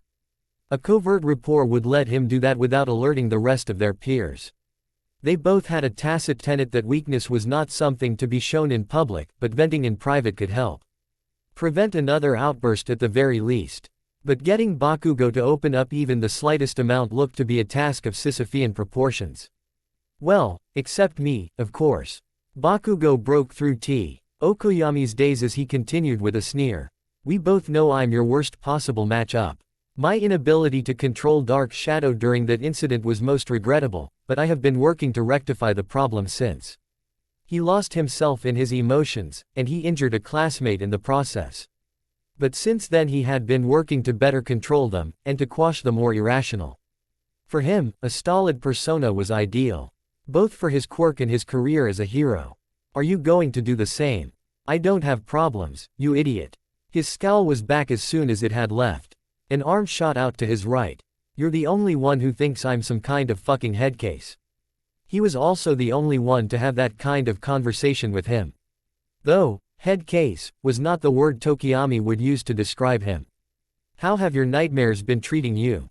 Oh fuck off. He felt an ounce of frustration that Bakugo put so much energy in pretending his problems didn't exist, rather than focusing on fixing them. It was a turmoil Tokiyami had dealt with himself, if with a few differences. But the symptoms were easy to recognize, and he only wished to help. Let me rephrase that, have you been sleeping well? Don't patronize me, birdbrain. The irony of that sentence was clearly lost on him. Concern from a peer does not necessarily imply weakness, then fucking mind your own business. I am not the one who instigated this conversation. Now that he thought about it, it was rather odd that Bakugo seemed to come for no other reason than to yell at him. That doesn't mean I need help. Especially from you. Bakugo's fist slammed into the window next to him as if to prove a point. Perhaps he was still sore from their previous conversation at the lodge. Thankfully the glass was bulletproof, more than durable enough to take blows from angry teenagers. Fortune may favor the bold, but true valor lies between rashness and cowardice. Bakugo wanted to be the top-ranking hero. It stood to reason that he would go all out when he could. But almost killing someone and then ignoring the incident was not the correct way to go about it. So now you're saying I'm a fucking coward. Bakugo brandished his fists. Small explosions erupted from both. Because I've got two reasons right here why you're wrong. Of course Bakugo would construe his words as mockery. And of course he would use intimidation to counteract it. Tokiyami mentally facepalmed. It took some restraint not to do it physically as well. I am not trying to insinuate that you're weak. Nor am I trying to belittle you in any manner. He didn't humor Bakugo's accusation. And he would prefer to avoid battle now, if possible. The aches in his body seconded that notion. Sure as hell sounds like it. He grabbed Tokiyami's shirt collar and yanked him a few inches closer. His snarl seemed to intensify with the closing distance. So let's finish this. Tokiyami winced as the fabric tightened around his back, and reflexively grabbed the offending arm with both hands. I don't want to fight you, Bakugo. He wouldn't even if he was top condition. It was not the time, nor the place. Nor was there even a real reason to do it beyond humoring Bakugo being petty and seeking retribution. Why? Because you're looking down on me. He leaned in. A vengeful grin stretched across his face. Or maybe it's because you're afraid of me. Because we're allies. We shouldn't have to settle disagreements with violence. Well, you sure as hell aren't giving me any better ideas. We could talk. Tokiyami caught his raising his voice and lowered its volume accordingly, then loosened his hold. How are you feeling? Like throwing you out this goddamn window. The gravity of his tone was almost comical. But shoving Tokiyami into the glass pane next to them was not. Dulled pain awoke once more and Tokiyami hissed. The continuous press on his back magnified it. A deluge of lurid images flashed in front of him. His loose grip instantly became like a vice. Dark Shadow popped out of his shadow. He held it rigid before it could make moves. He closed his eyes. He took a deep breath. Actic recognition allowed the mental pictures to pass with only mere traces of verisimilitude. He was fine. I would prefer not to experience defenestration firsthand, thank you. He reflexively glanced behind him. He was sure that Bakugo wouldn't go through with his implied threat, but the fact they were on the first floor gave him an odd sense of relief nonetheless. Please don't fight. We're in school. Dark Shadow's gaze frantically switched between the two of them, its claws nervously pressed its together. Right. They were in the middle of a hallway. There were no other students nearby. But it was highly probable that a member of the faculty would pass through at some point. If that person assumed they were fighting, they would be reprimanded.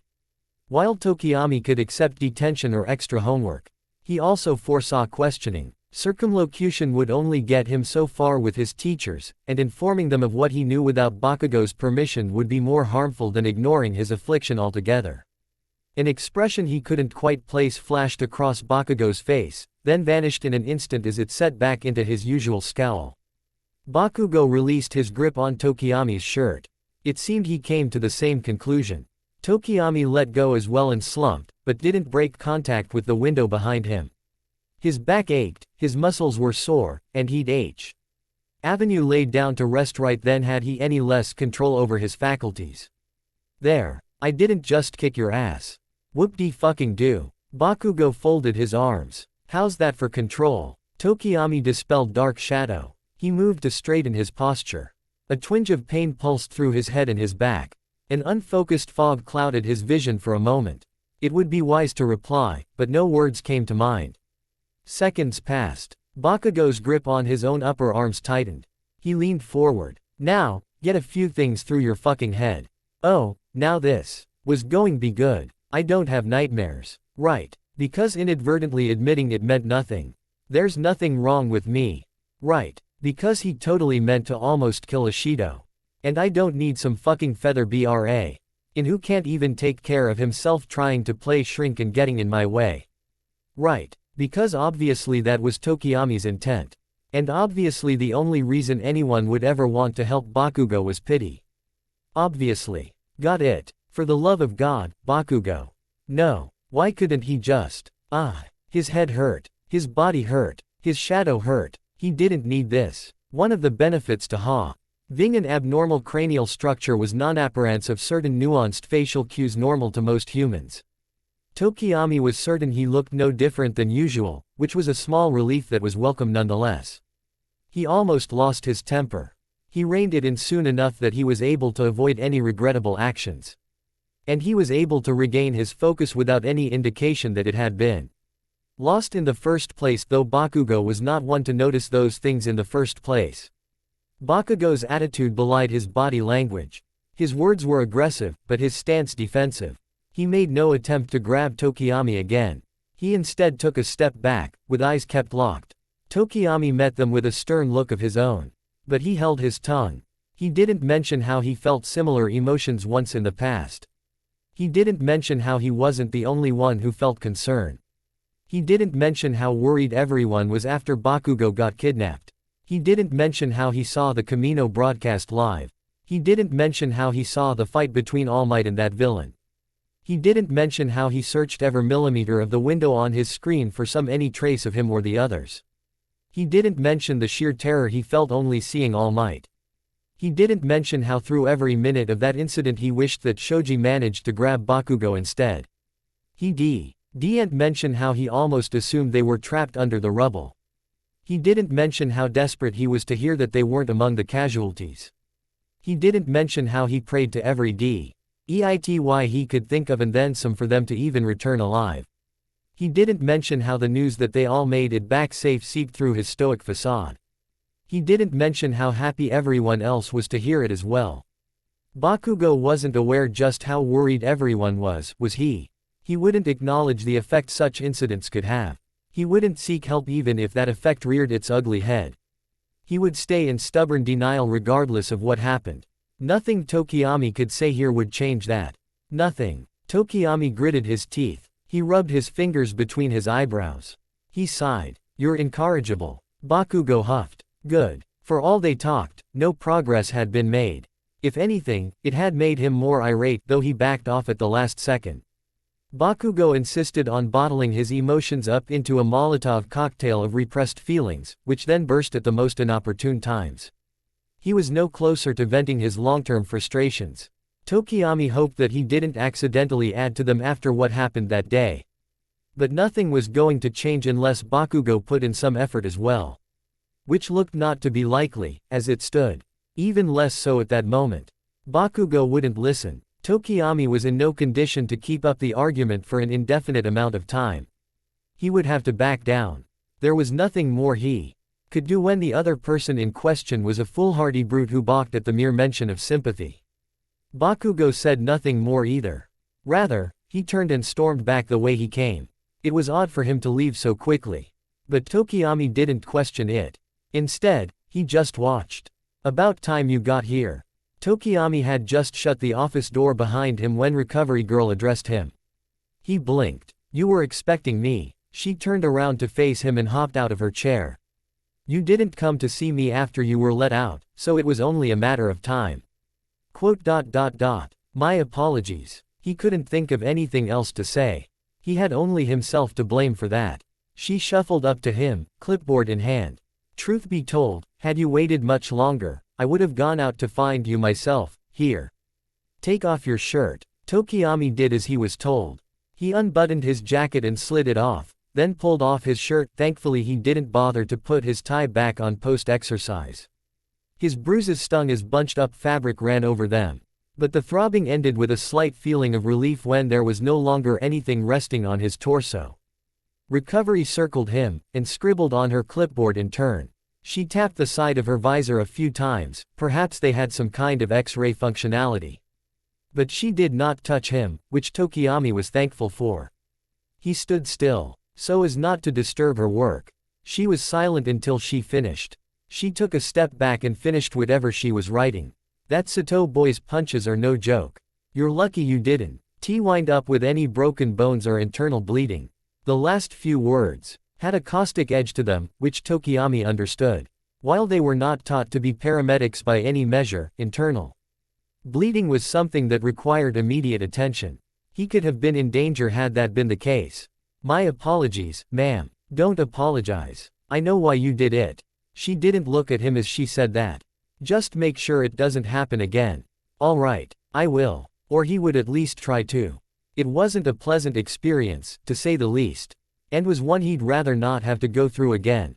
"Good." She stepped closer. "You have a few hairline fractures on top of all those bruises, but it's nothing permanent.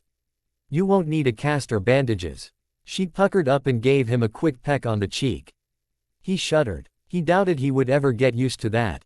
But he immediately began to feel better. His bruises began to fade. The pain melted away into endorphins. That nebulous feeling from the damaged dark shadow took dissipated. His abdomen was still tender, but that would go away soon enough. He put his shirt back on, and the jacket. He could go. He was fine. Then fatigue hit him like a freight train. He stumbled as he took a step forward, but quickly regained his posture. It didn't escape Recovery Girl's notice. "I won't be leaving for another few hours. You can rest here until then." He could. It was likely the best idea. He could sleep and regain his energy. But it didn't feel right. He had work to do. He had to get back to the dorms. He didn't want to trouble Recovery Girl any more than he already had. His wounds were recovered. He was fine. He didn't want to make anyone worry. "I am grateful for your offer, but I must decline." "All right. Suit yourself." Her blasé attitude was welcome. He was glad she didn't require he stay. "Just don't collapse until you get to your room. Otherwise, someone'll have to drag you all the way back." "Here. Thank you. I will keep that in mind. Good day." He quickly exited the office. He was fine. He had to get back to the dorms. But he also had to get his materials. He couldn't do his homework without his materials. He'd have to go up the elevator or the stairs to do that. He would rather do the former. His legs practically carried him on their own to the nearest elevator. Come to think of it, there was still the roof. Right, there was still the roof. It wasn't far, and he planned on going up there anyway. He could go and watch at the sunset. Then he could go back down and back home. He liked that idea. He pressed the button for the top floor. But he was tired, so tired. He rested his weight on the wall the second the doors closed. His lids threatened to stay shut with every blink. He had to resort to pressing still tender areas to keep awake. He wished he could think of a more pleasant solution. He exited when it reached its destination. The hall was empty. Lights flickered on as they sensed movement. There were no other sounds. He trudged up the small flight of stairs nearby and left through the rooftop door. No one was there. The door wasn't locked. Pink clouds painted the evening sky. How pretty. No one was there. He dragged himself behind the mechanical penthouse. No one was there. No one who looked through the door's window would be able to see him. The sky looked nice, but he couldn't see the sun. The walls were too high. He couldn't muster the strength to climb them. Normally he would sit atop it and gaze at the setting sun. Perhaps in a few minutes he would. He needed a break. He sat down and propped his back against the metal housing. The concrete below was not comfortable in the slightest, but his lids felt heavy.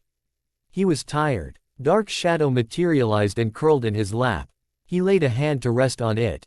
His senses felt hazy. He didn't want to move from that spot. He doubted he'd have the energy to, even if he did. He'd have to take a small nap. Just enough so he could make it back to the dorms before supper. Right, supper. He was hungry. So hungry. But he was tired. He needed sleep. Just a small nap, though. Just a little one. Just a few minutes. He was awoken by the ring of his phone. He must have fallen over at some point. He was lying on the ground, using his arm as a pillow. He was groggy like before, but his consciousness did not threaten to fade once more, at least. He opened his eyes, then looked up. Twilight stretched across the open sky. It was a blessing that someone called to rouse him. He would have lost control of his quirk had he slept until the dead of night.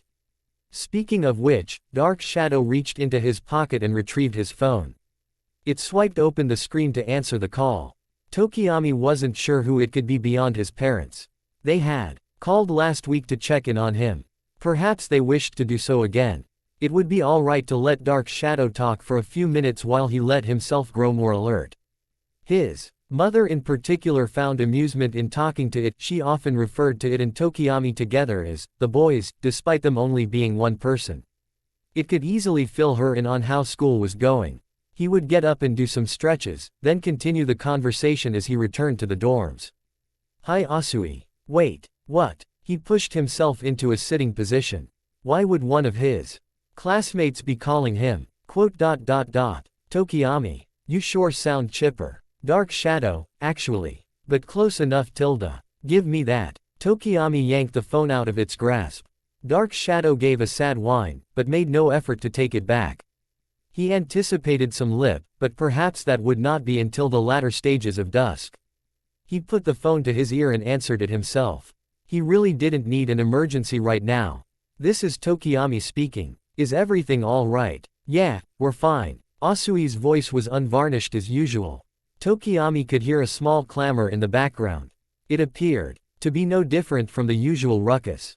It's dinner time. Are you gonna come down? Everyone in Class A had their own routine after the day's lessons, but they would all gather together for supper at the appointed time. Some would come earlier to prepare the meal when it was their turn. They had a schedule set up for all the facets of preparation, setup, and cleanup and rotated those in each position accordingly. But when the food was served, it was expected that everyone would be there. There were exceptions, of course. Ill health could keep one in their room, and so could fatigue. The ONLY rule was to tell another they would not be coming. There were no headcounts taken, but a missing presence was glaringly obvious during such a regular gathering. I'm a tad occupied at the moment. My apologies. Tokiyami felt a small pang of guilt at not being there, but it could not be helped given his current circumstances. He hoped he did not cause any undue concern. Don't worry about it. Do you want us to bring some up for you? I'm not in my dwelling, so it happens. Or even in the dorm building for that matter. And I don't think I will be back before the meal is finished. Where are you then? One of the roofs of the main building. You're on the roof. Asui's voice carried an unfamiliar hint of incredulity. Tokiyami couldn't blame her. Indeed. Oh yeah, he goes up there sometimes. Kirishima's voice could be heard in the background. He had once gone up with Tokiyami after asking what he did once their classes ended. He seemed to enjoy the view, but preferred more vigorous after-school activities. The only others to ever join him were Kota and Shoji. The former would occasionally come to talk with the birds, and the latter would only come sporadically to meditate. He vaguely wondered if anyone else would come check it out now that they presumably all knew. Okay, so what are you doing up there? I took a small nap earlier, but it appears to have lasted longer than I anticipated. Alright, so nothing happened. I'm perfectly safe, I assure you. He pushed himself up. A pulse of blood rushed to his head. He was still tired, but he could walk. He was hungry too, now that he thought about it. Hopefully there would be leftovers when he got back. Are you coming back now, then? I am. He turned the corner and started towards the door. But once again, don't feel you have to wait. I doubt I'll be back before you finish. It took 5 minutes to reach the main entrance from their dormitory. He had never gathered materials from the classroom, so it would be at least another 10 minutes before he got out of the building itself. He looked at the time. The faster eaters likely finished already. He wouldn't want to delay the dishes being done before he got back. Do you want us to leave something out for you? There is no need to do so. I'll warm up some of the leftovers, if there are any. He grabbed the door handle and attempted to turn it. It wouldn't. He tried turning it the other way. Same result. He jiggled the handle either direction. Perhaps it was just stuck. It wasn't. The door's locked, isn't it? Sigh. It's locked. Great. Just what he needed. He facepalmed. Do you need us to come get you? No, he didn't. Woohoo. Rescue mission. Ishido cheered in the background, though Tokiyami was unsure how our quirk could be of any use in his situation. It was a bit preemptive to make that assessment. Anyhow, we should not act on our own. Iida could be heard trying to act as a voice of reason. Quote, there's a list of emergency contact numbers for a reason. We should call someone and ask them to unlock the doors so he can get down. Nah man, we got this. Shiro piped up with an argument of his own. We got the quirks and the know-how. It'll be easy. I think me and Bakugo-kun could make it up there and back pretty fast, Uraraka added. Wadea say. Birdbrain can go fucking save himself. He wondered how it was that he agreed with Bakugo's assessment the most thus far, of all people. He saved your life today. You should return the favor. Todoroki's addition was the most unexpected yet. No he fucking didn't. I had that, you half bastard. I think it would be the quickest way, though. Midoriya was already considering the logistics of Uraraka's plan. Uraraka-san's quirk could get you both up there without the effects of gravity slowing you down. And if it was used on Tokiyami-kun as well, they could both hold onto you without affecting your trajectory. You'll be able to move in a straight line back to Heights Alliance without having to cover extra distance by directly descending and then taking the path. No one fucking cares what you think, Deku. I assure you that will not be necessary. Tokiyami did not require assistance. And he didn't want any fights started on his behalf. It will be a simple matter to lower myself down the side of the building. You sure? I don't want you hurting yourself if you don't have to. I'm positive, though I thank you for your concern. Tokiyami-chan says he's fine. Asui called out to the rest of the group. He's gonna try getting down on his own. Boo, you're no fun. Being stuck on a roof was not fun, Ishido. Tell him if he's not back soon we're gonna come get him anyway. Kurishima didn't seem to think Tokiyami could hear everyone else besides Asui. Okay. Asui sounded farther away for a moment as she replied to him. Kirishima says, I heard. And I shall. Alright. It looked to be the end of the call. He began to move toward the nearest of the side walls. And Tokiyami-chan. Yes. Be safe, okay. I will. Thank you, Asui. He hung up the phone and slid it back into his pocket. He sent Dark Shadow to latch on top of the wall. It pulled him to the top when it had a firm enough grasp on it. There was no fence, the concrete rim at the top of each tower functioned well enough to bar most people from an accidental fall. But now that he was on top of it, there were no protections beyond his own efforts. He looked down. The fall would certainly kill him if he jumped from there, which made it all the more irritating that he felt the urge to do so. But he had more than enough sense than to follow it. He instead walked along the wall, and stopped when he reached a portion where a connecting bridge lay directly beneath him. He anchored Dark Shadow onto the wall. It would be a simple task to belay himself down. He'd land on the bridge, then lower himself to the grounds from there. Perhaps he could make the trip in one fell swoop, but it would behoove him not to stretch Dark Shadow too thin. The building as a whole was gargantuan. He was not sure if he could even make it halfway down before his quirk would no longer be able to support him. Apprehension wormed its way through him as he considered the possibility. He had never lowered himself such a distance. If he couldn't make it, the fall would be a long way down. He knew how to land to minimize injury. If he couldn't lower himself to even the bridge, he would probably be able to land on the bridge without gaining grievous injuries. But it would multiply the now dull ache of his healed bruises. He didn't want to regain that pain so soon. But he already refused his classmates' help. He didn't wish to trouble them any more than he already had. He didn't want them to worry about him hurting himself. At most, they should only have to think of the whole situation as a careless mistake that was easily remedied. Concern for him was the last thing they should have to feel. He would have to trust in his own abilities. He would need to change his perception of the situation. He didn't know if he could make it. But this would be a good test of his skills. He would likely not have a chance to do something like this again for a long time. He could hay while the sun shined, as the adage went. He crouched, and turned around. He wanted to stay stable. He climbed down the concrete rim. He hung off it with his hands. Dark shadow wrapped around him. He held onto it like a safety line. He began to descend. Everyone was already discussing the possibility of planning their own practice rescue missions at night when he returned. The dishes had been cleaned and the leftovers put away, but no one had left the common area. He was greeted as he entered. Siro waved him over to join in on their discussion. Tokiyami obliged. They inquired about his condition. He told them he was fine. There was no sense in mulling over it. They instead discussed the possibility of weekly campus rescue missions. On the roof, in the groves, in the gyms, in the dorms, there were plenty of places, and plenty of possibilities. Hide and seek, time limits, obstacles, stealth, nothing that would draw too much attention. They didn't want to disturb any of the other classes, after all. They talked, planned, and joked until it was well past curfew. They formulated a multitude of practice missions they could do on their own time.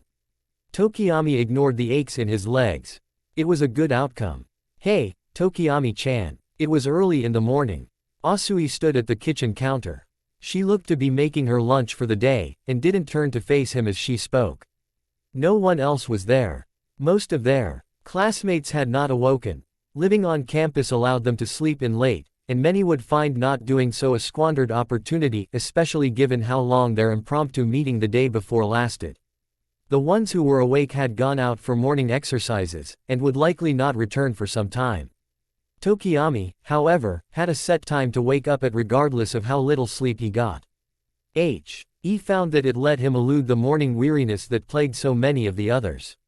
Though he never asked her to confirm, he could only assume that Asui felt the same way in regards to her morning routine. Good morning, Asui. He walked to the fruit basket on the table next to her and grabbed an apple. Ah, Eden's most prized treasure, bountiful among the modern-day masses.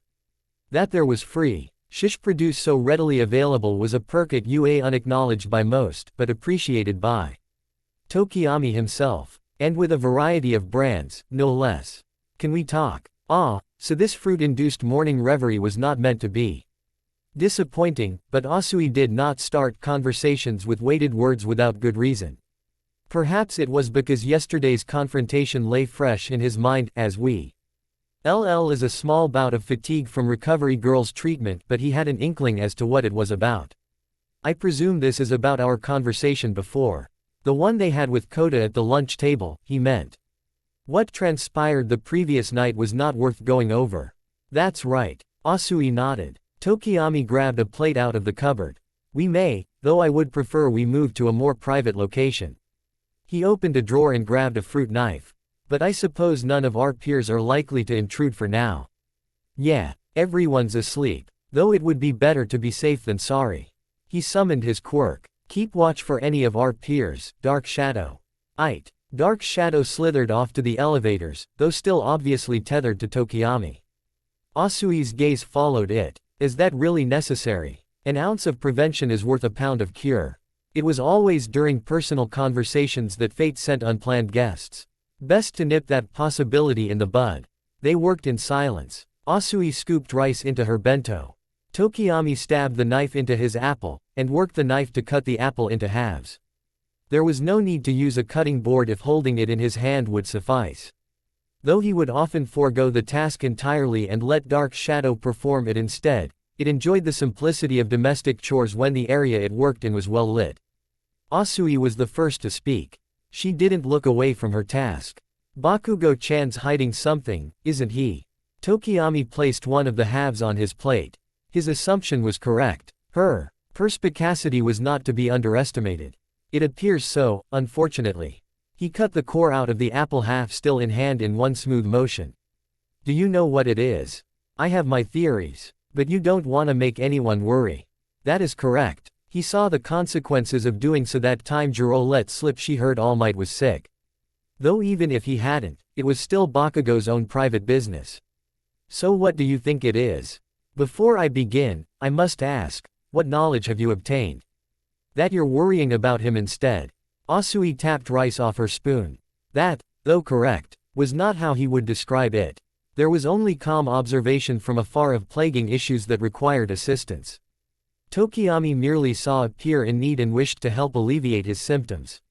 Nothing more. But regardless, Tokiyami's concern was the least of Bakugo's problems. What of Bakugo himself? He cut the core out of the apple's other half. I'd like to prevent a redundant conversation if possible. It's something personal. Also, he sometimes gives you dirty looks when you're not paying attention. I see. Tokiyami knew Asui preferred not to beat around the bush. So he could safely assume that meant she knew about as much the rest of their classmates. He respected her veracity. It allowed for a smooth conversation without having to exercise excess caution. So what do you know? He discarded the cut cores, and began to cut the halves into slices. As you said, it's personal. One by one, the slices fell onto his plate. And that's why you won't tell anyone. I'd rather not throw a cat among the pigeons. Asui was an affable companion he could trust to keep secrets, but these were not his to reveal. That bad, huh? He appreciated her understanding. Unfortunately, as he finished slicing, he opened the dishwasher and slid the knife inside. And recent events have done nothing to mitigate it. It's been going on since before summer camp. Hi. NT of surprise crept into her normally level voice. Yes. As loud as Bakugo was, he wouldn't expect the girls to have heard their conversation with perhaps the exception of Jiro, who hadn't mentioned it since. Aizawa-sensei or one of the other teachers would have likely intervened at that point. What happened? I cannot say for certain. Did you ask him directly? I did. What happened then? An argument, unfortunately. About what's bugging him. Correct. Huh. You don't seem like the type to argue. I like to think so. Have you told any of the teachers? It is not my place to do so. Especially since Tokiyami almost did something much worse when the villains attacked their training camp. And I would prefer that you not do so either. Bakugo still performed well and that forced counseling would likely do more harm than good. It could not be helped. Yeah, he'd probably act like he did when he won the tournament. It was an amusing mental image, but not an EV. And anyone in their class would like to relive. So how long have you known? I only realized something was the matter the night we arrived at our summer excursion. And those monsters we fought in the forest couldn't be it. It is not a likely possibility. But he wouldn't tell you what was wrong. It was clear that pride came before a fall, but no, he did not. To be honest, I'd think you were crazy if I didn't see what happened with him and Ishido-chan yesterday. Skepticism is understandable, though he wondered what she thought of it before that incident. Have you tried talking with him again about it? Well, besides on the bus that one time. So she remembered that. Tokiyami wondered how many others did as well. He wasn't sure if he could count the conversation he had after the previous day's exercise. It was less effective than either prior attempt, and only made clear just how nearly futile it would be to make any progress. Asui appeared to sense a change in the mood. Here, she held up a tamagoyaki. The sudden offer caught him off guard. Thank you. I'd be much obliged. He gingerly took the small rolled omelette from Asui and examined it. No burns. Even layer thickness. She clearly had experience making them. He took a bite. It was even more delicious than it looked. He hadn't eaten anything yet, had he? The apple slices on his plate were untouched. He had gotten too lost in his thoughts. Finally having something in his stomach helped alleviate that. He released a breath he hadn't realized he was holding. It must have reached his face. A small smile formed on Asui's. He finished the morsel and took a deep breath. I just wish I knew to help him. There was no sense in attempting to wheedle Bakugo into talking about his problems. Tokiyami already knew he would only take it as an insult. And the following confrontation would likely turn physical. He wasn't sure how one would even build a rapport with Bakugo. Perhaps Shoji would have some better answers if he asked, being one of the most calm and level-headed members of Class A. If Bakugo hated Tokiyami, at least there was one other option he could turn to. Kirishima might know something. Well, yes. He supposed he could ask Kirishima for assistance. He was Bakugo's closest friend in their class, after all. But while it would likely be the best option in an ideal scenario, Tokiyami wouldn't be able to forgive himself if he drove their friendship apart. Kirishima was stubborn when he wanted to be. He would want to fix Bakugo's ailment entirely. It would stand to reason that he wouldn't leave Bakugo alone once he knew. I can only assume that Kirishima would have already confronted him if he knew. And I'd prefer not to be the end of their friendship. Fair enough. Asui's bento looked complete. She put the top on it and tied the box in a bandana. There's Midoriya. They've been friends since they were kids. You could ask him. That was a good idea. Bakugo was peculiarly reticent. On one hand, he readily voiced both his confidence and dissatisfaction at a moment's notice.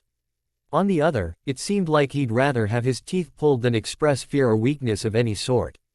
He would acknowledge made mistakes, but only enough to say it was an error. Anything in regards to emotion would be left unspoken, regardless of how clear it was to appear. There was no method Tokiyami could think of that would get past that barrier. But perhaps an old friend would know something. Midoriya was equally as stubborn as Kirishima when he wanted to be, if not more so. But he also knew Bakugo well enough that he would not likely confront him about the issue unless someone was in danger.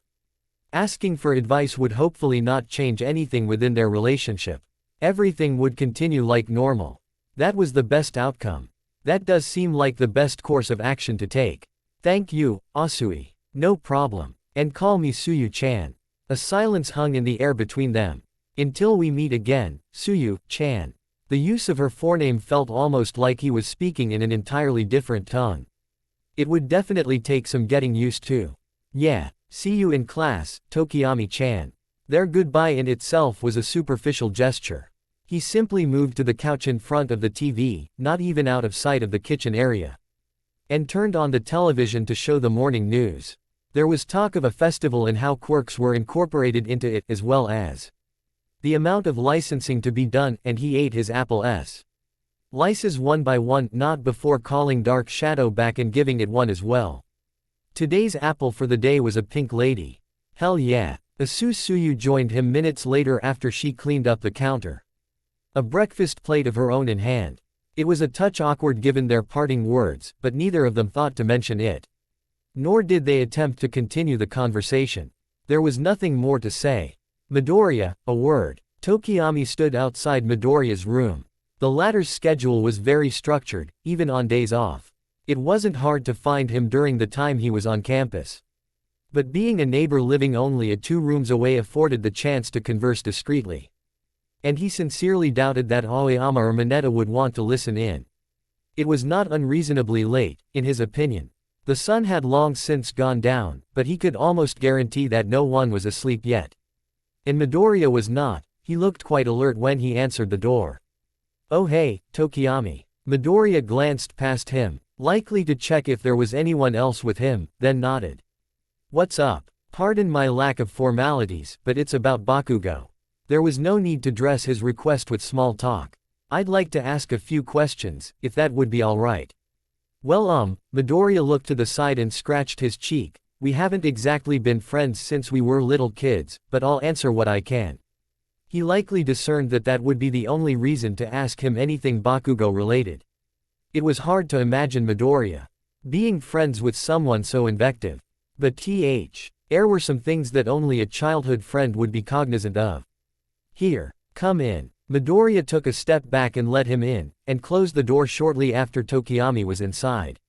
Thank you. Pardon the intrusion. Not at all. I was just doing some reading.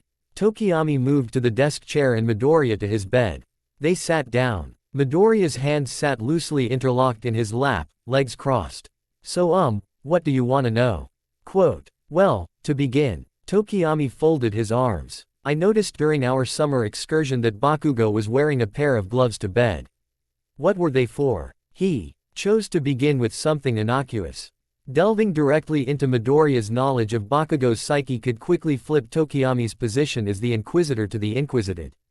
Well, I remember. He'd wear them to bed when we were kids. They were there to keep him from burning his sheets after he got his quirk. It was a sensible explanation for why he had them that night. Though it seemed a habit one would grow out of as they got older. Has he always worn them at night since then? Midoriya itched his scalp. That's the weird thing. As far as I knew, he hasn't needed them since first grade. Interesting. Midoriya blinked, then looked like a light bulb lit above his head. He continued. Is this about what you two were talking about during summer camp? Quote. I suppose we did cause quite a stir. Tokiyami sighed. Thankfully they didn't get reprimanded by any adults. What did he do after our conversation? Oh right, you slept out in the other room. Midoriya nodded. After he came back in, he dragged his futon over by ours. He looked up to the ceiling with a finger to his chin, trying to remember something else. I think he threw off his gloves too. Did he sleep well? I think so. He didn't wake us up again after that. That's good to hear. And to answer your question before, yes, it is. I'd like to help him, if possible. Did something happen? Well, before he got kidnapped, of course. Midoriya winced at that last part. Tokiyami couldn't blame him. The scars were still clearly visible. It didn't look like there was anything wrong with him, even though he was acting kinda weird. So he knew nothing of the nightmares. Quote. Nothing you weren't already aware of, I'm afraid. I was just a mite concerned for his well-being. Midoriya knew that Bakugo left their communal sleeping space. He knew that Bakugo and Tokiyami had an argument. He even likely knew the incident that caused of Bakugo's ailment. But perhaps it was for the best that he didn't connect those incidents. Well, Midoriya scratched his hair and looked to the side. I hope everything's okay. What happened with him and Ishido before was a lot, even for him. Has he always behaved in this manner? He never blew up like that, but he'd always get mad if someone tried to help him, even when we were kids. Is there any method you would recommend to do so? To help? A look of confusion flashed across Midoriya's face, like he was surprised that someone would even consider the idea. Well, I'm not sure, to be honest. Kachan's not like the rest of us. Midoriya continued to speak. Tokiyami continued to listen. Well, don't get me wrong, I don't mean that in a bad way or anything. He waved his hands frantically in front of his chest, then let them fall back to his legs. It's just that, well, he's never needed help for something like that. He's always been so good at whatever he does that he's never had to ask anyone for it. Did he have any friends with which he could confide in should the need arise? Tokiyami broke Midoriya's string of sentences with another question. It was clear that though Midoriya knew Bakugo since childhood, Bakugo felt a great amount animosity towards him. If there was anyone that would fit the bill, he obviously wasn't it. I don't think so, to be honest. He played with me and the other kids in the neighborhood, but we were more like lackeys than friends. It was surprising how calm Midoriya sounded saying that. He never let anyone know if he felt sad or scared, and I don't think that's changed. I think part of it was that he was better than everyone at pretty much everything up through middle school. It wasn't until we got to UA that he was around people that were at his level. It was curious that Oriya didn't consider himself in that metric, given his own considerable strength. Perhaps it was a relic of the palpable diffidence he exhibited at the beginning of the school year, a feeling that appeared to have been eroded over the course of the following months. And he's never had problems in school. And I'm pretty sure he doesn't have any problems at home. His parents are pretty nice. 2. Koyami wondered if Bakugo's parents knew of the nightmares as well. The fact that his mental health hadn't gotten better and he wasn't undergoing any counseling made it highly doubtful. So, if there's something wrong now, it might just be that he doesn't know how to deal with it. That was a simple conclusion, and the same that Tokiyami came to. But he's stubborn, he's selfish, and he won't let anyone help him. Midoriya sighed and scratched the back of his head. His voice carried no resentment, though his words could be easily interpreted as such. It was rather peculiar, and if you try and press him it'll just push him away. And it wouldn't be pleasant either. Tokiyami's attempts at coaxing earned him disproportionate hostility. To cast pearls before swine, Tokiyami sighed as well. It was unfortunate. And if there is something wrong, and he's not in any danger. Midoriya grimaced and fidgeted with the bottom hem of his t-shirt. It might be better to wait and let him figure it out himself. Though Midoriya was the one to make the suggestion, it clearly troubled him. Tokiyami knew well the lengths to which he was willing to go in order to aid another. It spoke volumes that this was the answer he came up with. That does seem to be the case, Tokiyami nodded, though I do wish there was a better option. There was no operation they could create, and no plan he see. Old think of that would follow through with even a minute amount of success. For anyone else in their class, something of the sort would let them get closer. But Bakugo would only feel cornered. He was stuck on not being weak. And talking to him about any form of hardship he couldn't brush off would only push him further away. It was frustrating to say the least. Well, that's Kachan for you. Midoriya tilted his head apologetically. Sorry I couldn't be of more help. No, it's quite alright. I appreciate you answering my questions. I'll tell you if I remember anything else. Just be careful, alright? A small chuckle was tacked onto the end of those words. He sounded almost wistful. I will. And thank you again once more for your assistance. He got up off his seat. If you would like a helping hand in the future, I will not hesitate repay my debt. Oh no, it's no problem. Midoriya waved his hands bashfully. I'd be happy to answer more questions, if you have them. Thank you, Midoriya. I will if any more come to mind. And with that they said their goodbyes. Tokiyami left the room and returned to his own. He gained some knowledge through that conversation, but less than he had hoped. Even a childhood friend knew not what to do. Bakugo's stubbornness ran deep since his youth, to the point that he would not accept help of any sort. And he hid it well enough that no one else seemed to have noticed. At most it was assumed to be Bakugo's natural moodiness, and left alone to hopefully be grown out of. But that wasn't how it worked. Nightmares and all the other MPTOMS he exhibited would not go away in due time, especially in their planned profession. There would be a myriad of villains trying to kill them, and many times with quirks that could capture like Ishido's. Left unchecked, he could go too far just once and be banished from the world of heroes entirely. A therapist or even a counselor could help, but it was not Tokiyami's place to air Bakugo's dirty laundry to others. It would require a miracle for Bakugo to even consider the idea himself, but suggesting the idea in his stead would likely set him back more than anything. He would stuff his emotions down further until they risked boiling over. But it felt wrong to leave Bakugo alone to face his inner turmoil by himself. He was rude, brash, and terribly uncouth, but beyond that rough terrier lay a heart just as heroic as the rest of their peers. It would be horrible if he succumbed to his inner demons before he could do anything great. But he had no coping mechanisms beyond denial, battle, and containment. And those were not things he could reasonably keep up while living a normal, healthy life. Tokiyami sighed. Was there really nothing he could do? Tokiyami supposed it was his hubris that made him want to help Bakugo. There was no way to know how much of his conjecture was true and how much of it was only in his own head. What he did know was that there had been an incident about a year prior. A mud man with the ability to take over bodies was apprehended by All Might. He had heard about it on the evening news, but it wasn't until the sports festival that he realized the incident was connected to one of his classmates. And it wasn't until just recently that Tokiyami had even put the pieces together. He felt a sense of shame for not recognizing Bakugo's symptoms sooner. Bakugo came with a certain baggage, distinct from their other classmates, with signs Tokiyami was well acquainted with. Nightmares, self-isolation, volatile emotions, hypervigilance. The list went on. The The gloves were something to be expected. His reactions to certain situations were understandable.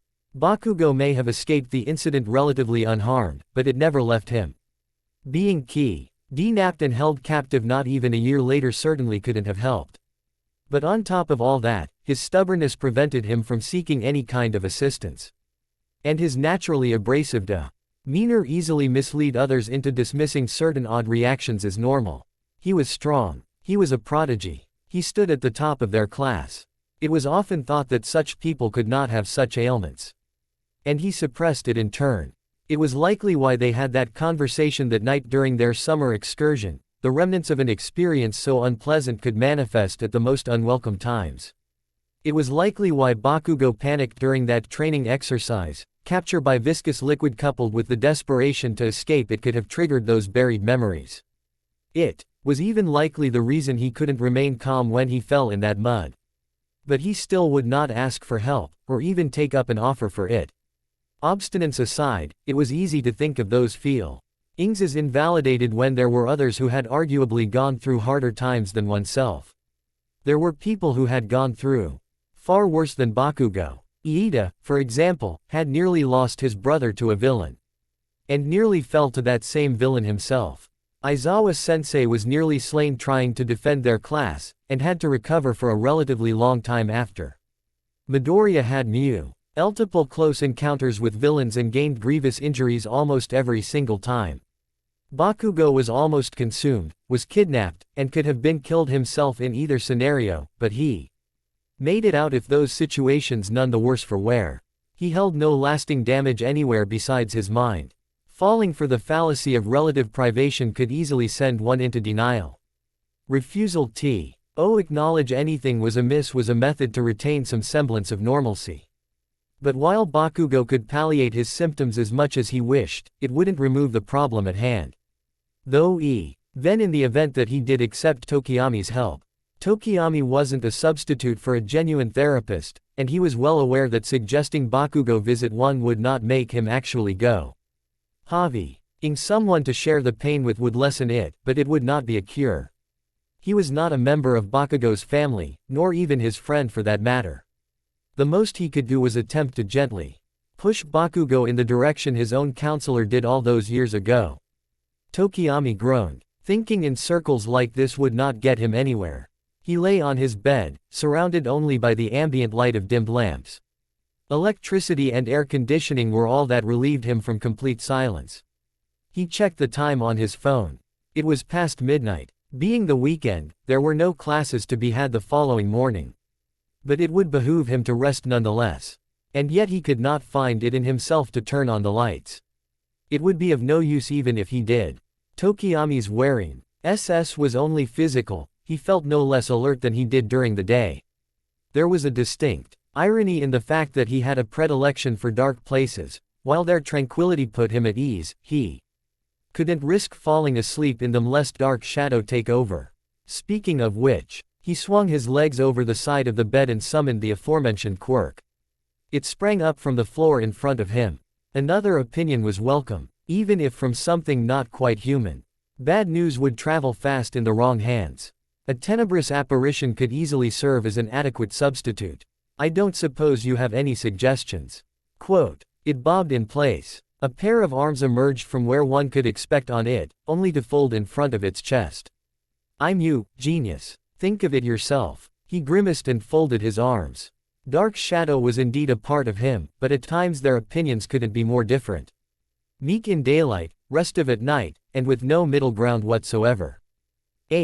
Elong pondered the origin of either disposition. He had still not come to a reasonable conclusion. Regardless, I would like to hear your opinion on the matter.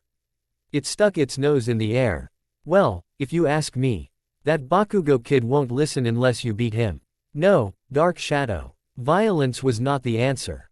I must disagree. Given his drive, it would only spur him to target us for future battles. And what's wrong with that? We love fighting. Indeed he did, but there was a time and place for everything and that wasn't it. Fighting is not right way to go about it. It would only aggravate him, which would send him down the exact opposite path he was supposed to take to recover. And exactly how did you think your idea was going to work again? By acknowledging those feelings and working through them, he would be able to move past what ails him. Raking over the ashes would never be a pleasant experience, but it could be therapeutic to a degree. Rather than replaying those memories in a continuous cycle around one's own mind, describing them could lessen their effects. Yeah, because that worked so well for you. He winced. That was a low blow. I'm able to control you quite well given my level of experience. As well as one in a developing emotional state could control a nihilistic phantom with a thinly veiled lust for destruction. Which is why you just about murdered that guy when you were in the forest. Because you can control me. What happened during our summer training camp was an exception, not the rule. Yeah, keep telling yourself that. Quote, we hadn't had a rampage for a long time prior to that incident. Many years, in fact. And hopefully it would be many more before the need to do so would arise again. And what's the reason it happened last time? A most unfortunate lapse in judgment. He squeezed his upper arm at the memory. One that served as a reminder of the importance of self-control, which I have since honed. Such a shame. It swayed with a sing-song tune. All those pesky emotions with nowhere to go. It'd be a lot healthier to let them out. Dark Shadow itself was merely an amalgamation of tumultuous emotions locked away in his inner sanctum. It wanted any excuse it could get to rampage. It held an insatiable desire for chaos. Many people did, but few could unwillingly release it in a physical form. And because of that, Tokiyami had to keep a tight rein on his thoughts and feelings. He did not wish to cause any undue harm to others, and that required control. My emotions are dealt with appropriately, thank you. He had long since worked to pursue the art of longanimity. He was a person whose troubles would not leave. There was nothing that could be done about it. But that didn't mean he had to trouble others with them. And he wouldn't. Oh please. All you do is bottle them up and pretend they're not even there. Everyone keeps some of their true feelings hidden. I am no exception. He wrapped a set of fingers on his arm. And by doing so, I am able to interact with my peers as a normal classmate, rather than as an abomination or monstrosity. Which he wasn't. He was a human like the other. He had a quirk like the others. All that separated him from them was the nature of that quirk. That was it. You say as you have all the personality of a cardboard cutout. Quote. And I can reign in your strength because of it.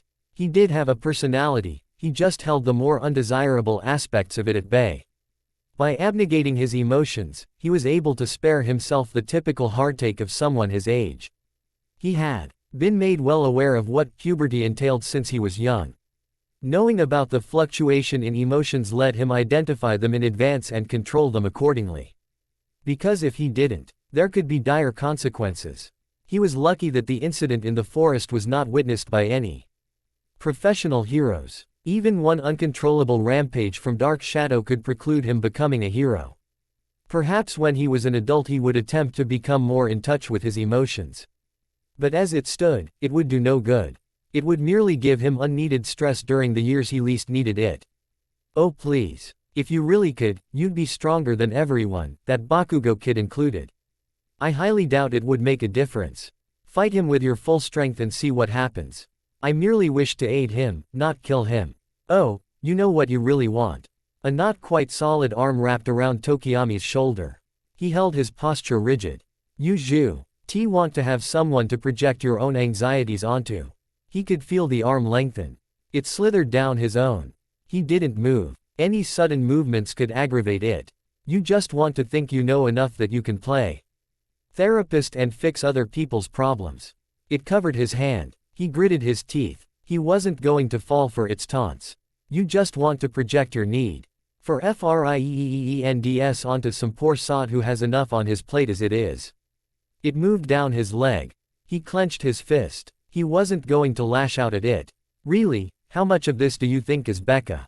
You're still feeling so guilty that he got kidnapped and not you. It wrapped around his torso. The memory lurched in his stomach. It began to squeeze. So guilty, and yet you were too much of a coward to go with them. Even when a cripple did. He couldn't tell if the tightness in his chest was his own or by the constriction. You couldn't even stop yourself from getting snatched up by that magician. What makes you think you can help anyone? He couldn't. He was a mere child.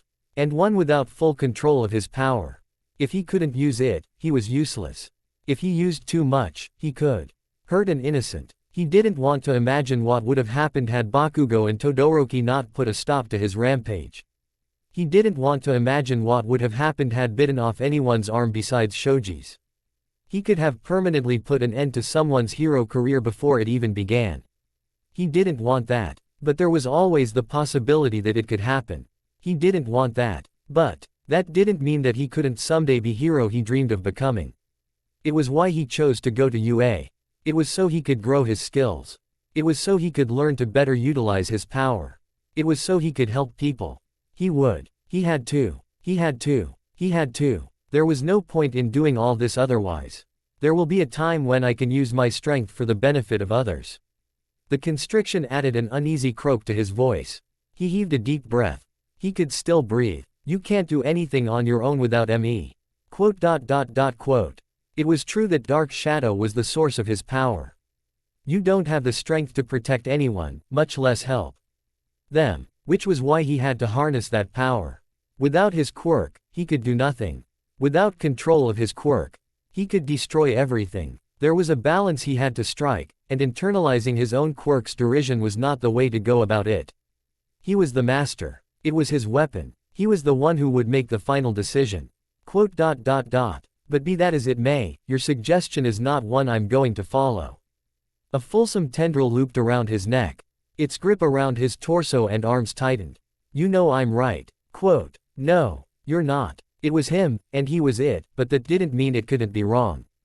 And it was wrong. Which is why you're making so much progress with your solution. A peaceful solution takes time. It did. All good things took time. That's why rash decisions were bad. He couldn't attack him. Fighting wasn't peaceful. Fighting would hurt everyone involved. You can't get through to him with words. Even that Midoriya kid thinks so. There will be a time. I just have to wait for it. Patience was a virtue. He had it and he had to keep it. Breaking it would ruin everything. He didn't want to ruin everything. If you really thought you could, you'd ask someone who was actually his friend. I don't want him to feel he has to drive his friends away. Bakugo was belligerent, but that didn't mean he deserved to be alone. But he would be if he pushed his friends away. Tokiyami didn't want him to have to go through that. I wonder why. Tokiyami shrank back. His head throbbed. Dark Shadow pulsed. The sound of a conniving grin stretched across its face. Like Midoriya said, he's not in any mortal danger. And yet he keeps throwing himself into all these little situations, doesn't he? He merely wishes to stand at the top of our class. More like he's so simple-minded he can't focus on anything besides being the best. And I don't want to take that away from him.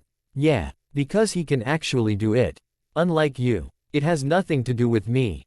He thinks he's your worst match-up, but he's never had to fight you at full power. That didn't matter. If you prove just how strong you are, he'll have to listen to you. But he didn't want to. You could let yourself go. He couldn't. You could let me run wild. He wouldn't. You'll feel so much better. They were specious words coated in honey. He knew it. Dark Shadow knew it, but they both knew the urge to follow its advice lurched within him. They knew he welcomed true inner quiet. They knew part of him wished he could do it. But catharsis was not worth it. Dark Shadow flowed to his other shoulder in a smooth motion. A tendril gently stroked his cheek. Its breath was hot against his ear. Come on, master. He shuddered. Let's show that brat who's really boss. No. It enveloped his other arm. No. It enveloped his other leg. No. It slowly began to envelope his head. No. That's enough. He couldn't take any more of Dark Shadow's sophistry. He couldn't listen to it anymore. He had to focus. He had to clear his mind. I'm sorry, but I cannot continue this conversation. He closed his eyes. He set his thoughts to a blank static. He set his attention to one portion of Dark Shadow's form. He sent one of its tendrils to the switch by the door. The bulb on his ceiling flickered on not even a moment later. It illuminated the entire room. Dark Shadow seemed to burst off him in an instant. It was repelled by the light. It shrank back, and quickly slithered under the comforter. Tokiyami took a deep breath. All pressing forces on him were gone. It was a relief. Don't do that. Tokiyami patted the blanket. Dark Shadow grunted underneath it. My apologies. But I'm afraid it was necessary. It was strange. Conversations with Dark Shadow rarely turned so irrational. They could normally carry out any amount of small talk or tangential conversations, most often concerning games, manga, and the studying Tokiyami should be doing. Even in this low light, it behaved well enough. But he supposed there were certain topics that could trigger such a reaction in it. Tokiyami's frustration over the situation as a whole must have coupled with the day's fatigue and festered like an open sore in the relative darkness. He would Avenue to be more careful when talking to it. The dorms were one of the worst places an outburst could take place. Perhaps that was why he was placed next to Aoyama in their dorm arrangements. Bakugo and D. Todoroki could use the light from their quirks to hold him back, but Aoyama's laser could end him quickly and effectively if need be. Tokiyami toyed with the idea of telling him that maybe someday, after their classes ended and he had time, to pull Aoyama aside. There was also the possibility of them being paired for an afternoon practice simulation, but a strenuous exercise was probably not the best place to discuss a possible contingency plan that involved actually killing someone. Ellipsis. It would be best save those thoughts for tomorrow. He needed to sleep. He slipped under the covers himself. Dark Shadow nestled itself in the crook of his arm. He wrapped that arm around it. The room was quiet. It was calm. He closed his eyes. He considered attempting to sleep in low light earlier, after tea. Had nap on the roof had ended without a rampage. But the night's event put a hold to that plan. Sometime in the future he would do it. He was not sure when. But he would not hold a grudge over it, as disappointed as he was. Nor for their conversation. Dark Shadow was him, and it would be foolish to hold animosity against something that was his responsibility in the first place. Especially Samut. That was not an intelligent being in its own right. Nor would he hold a grudge against Bakugo. It wasn't pity he felt. Bakugo's choices were his own and the consequences were his responsibility. Tokiyami could not change that. But he could attempt to understand their underlying reasons, though he disliked being able to do little more than act as a bystander. Especially when it put him in unnecessary danger. But he supposed an ill temper was preferable to despondence. In their chosen career path, he would be able to channel those feelings somewhere productive. Even if it took a toll on his mental health in the process. It was frustrating, but Tokiyami would have to be satisfied with watching from afar. There was nothing else he could do for the time being. He would do better to focus on himself for the time being. To fine-tune his control over Dark Shadow. To better his own self-control. Yes, that would be the best choice for the moment. A watched pot would never boil. Thanks for watching.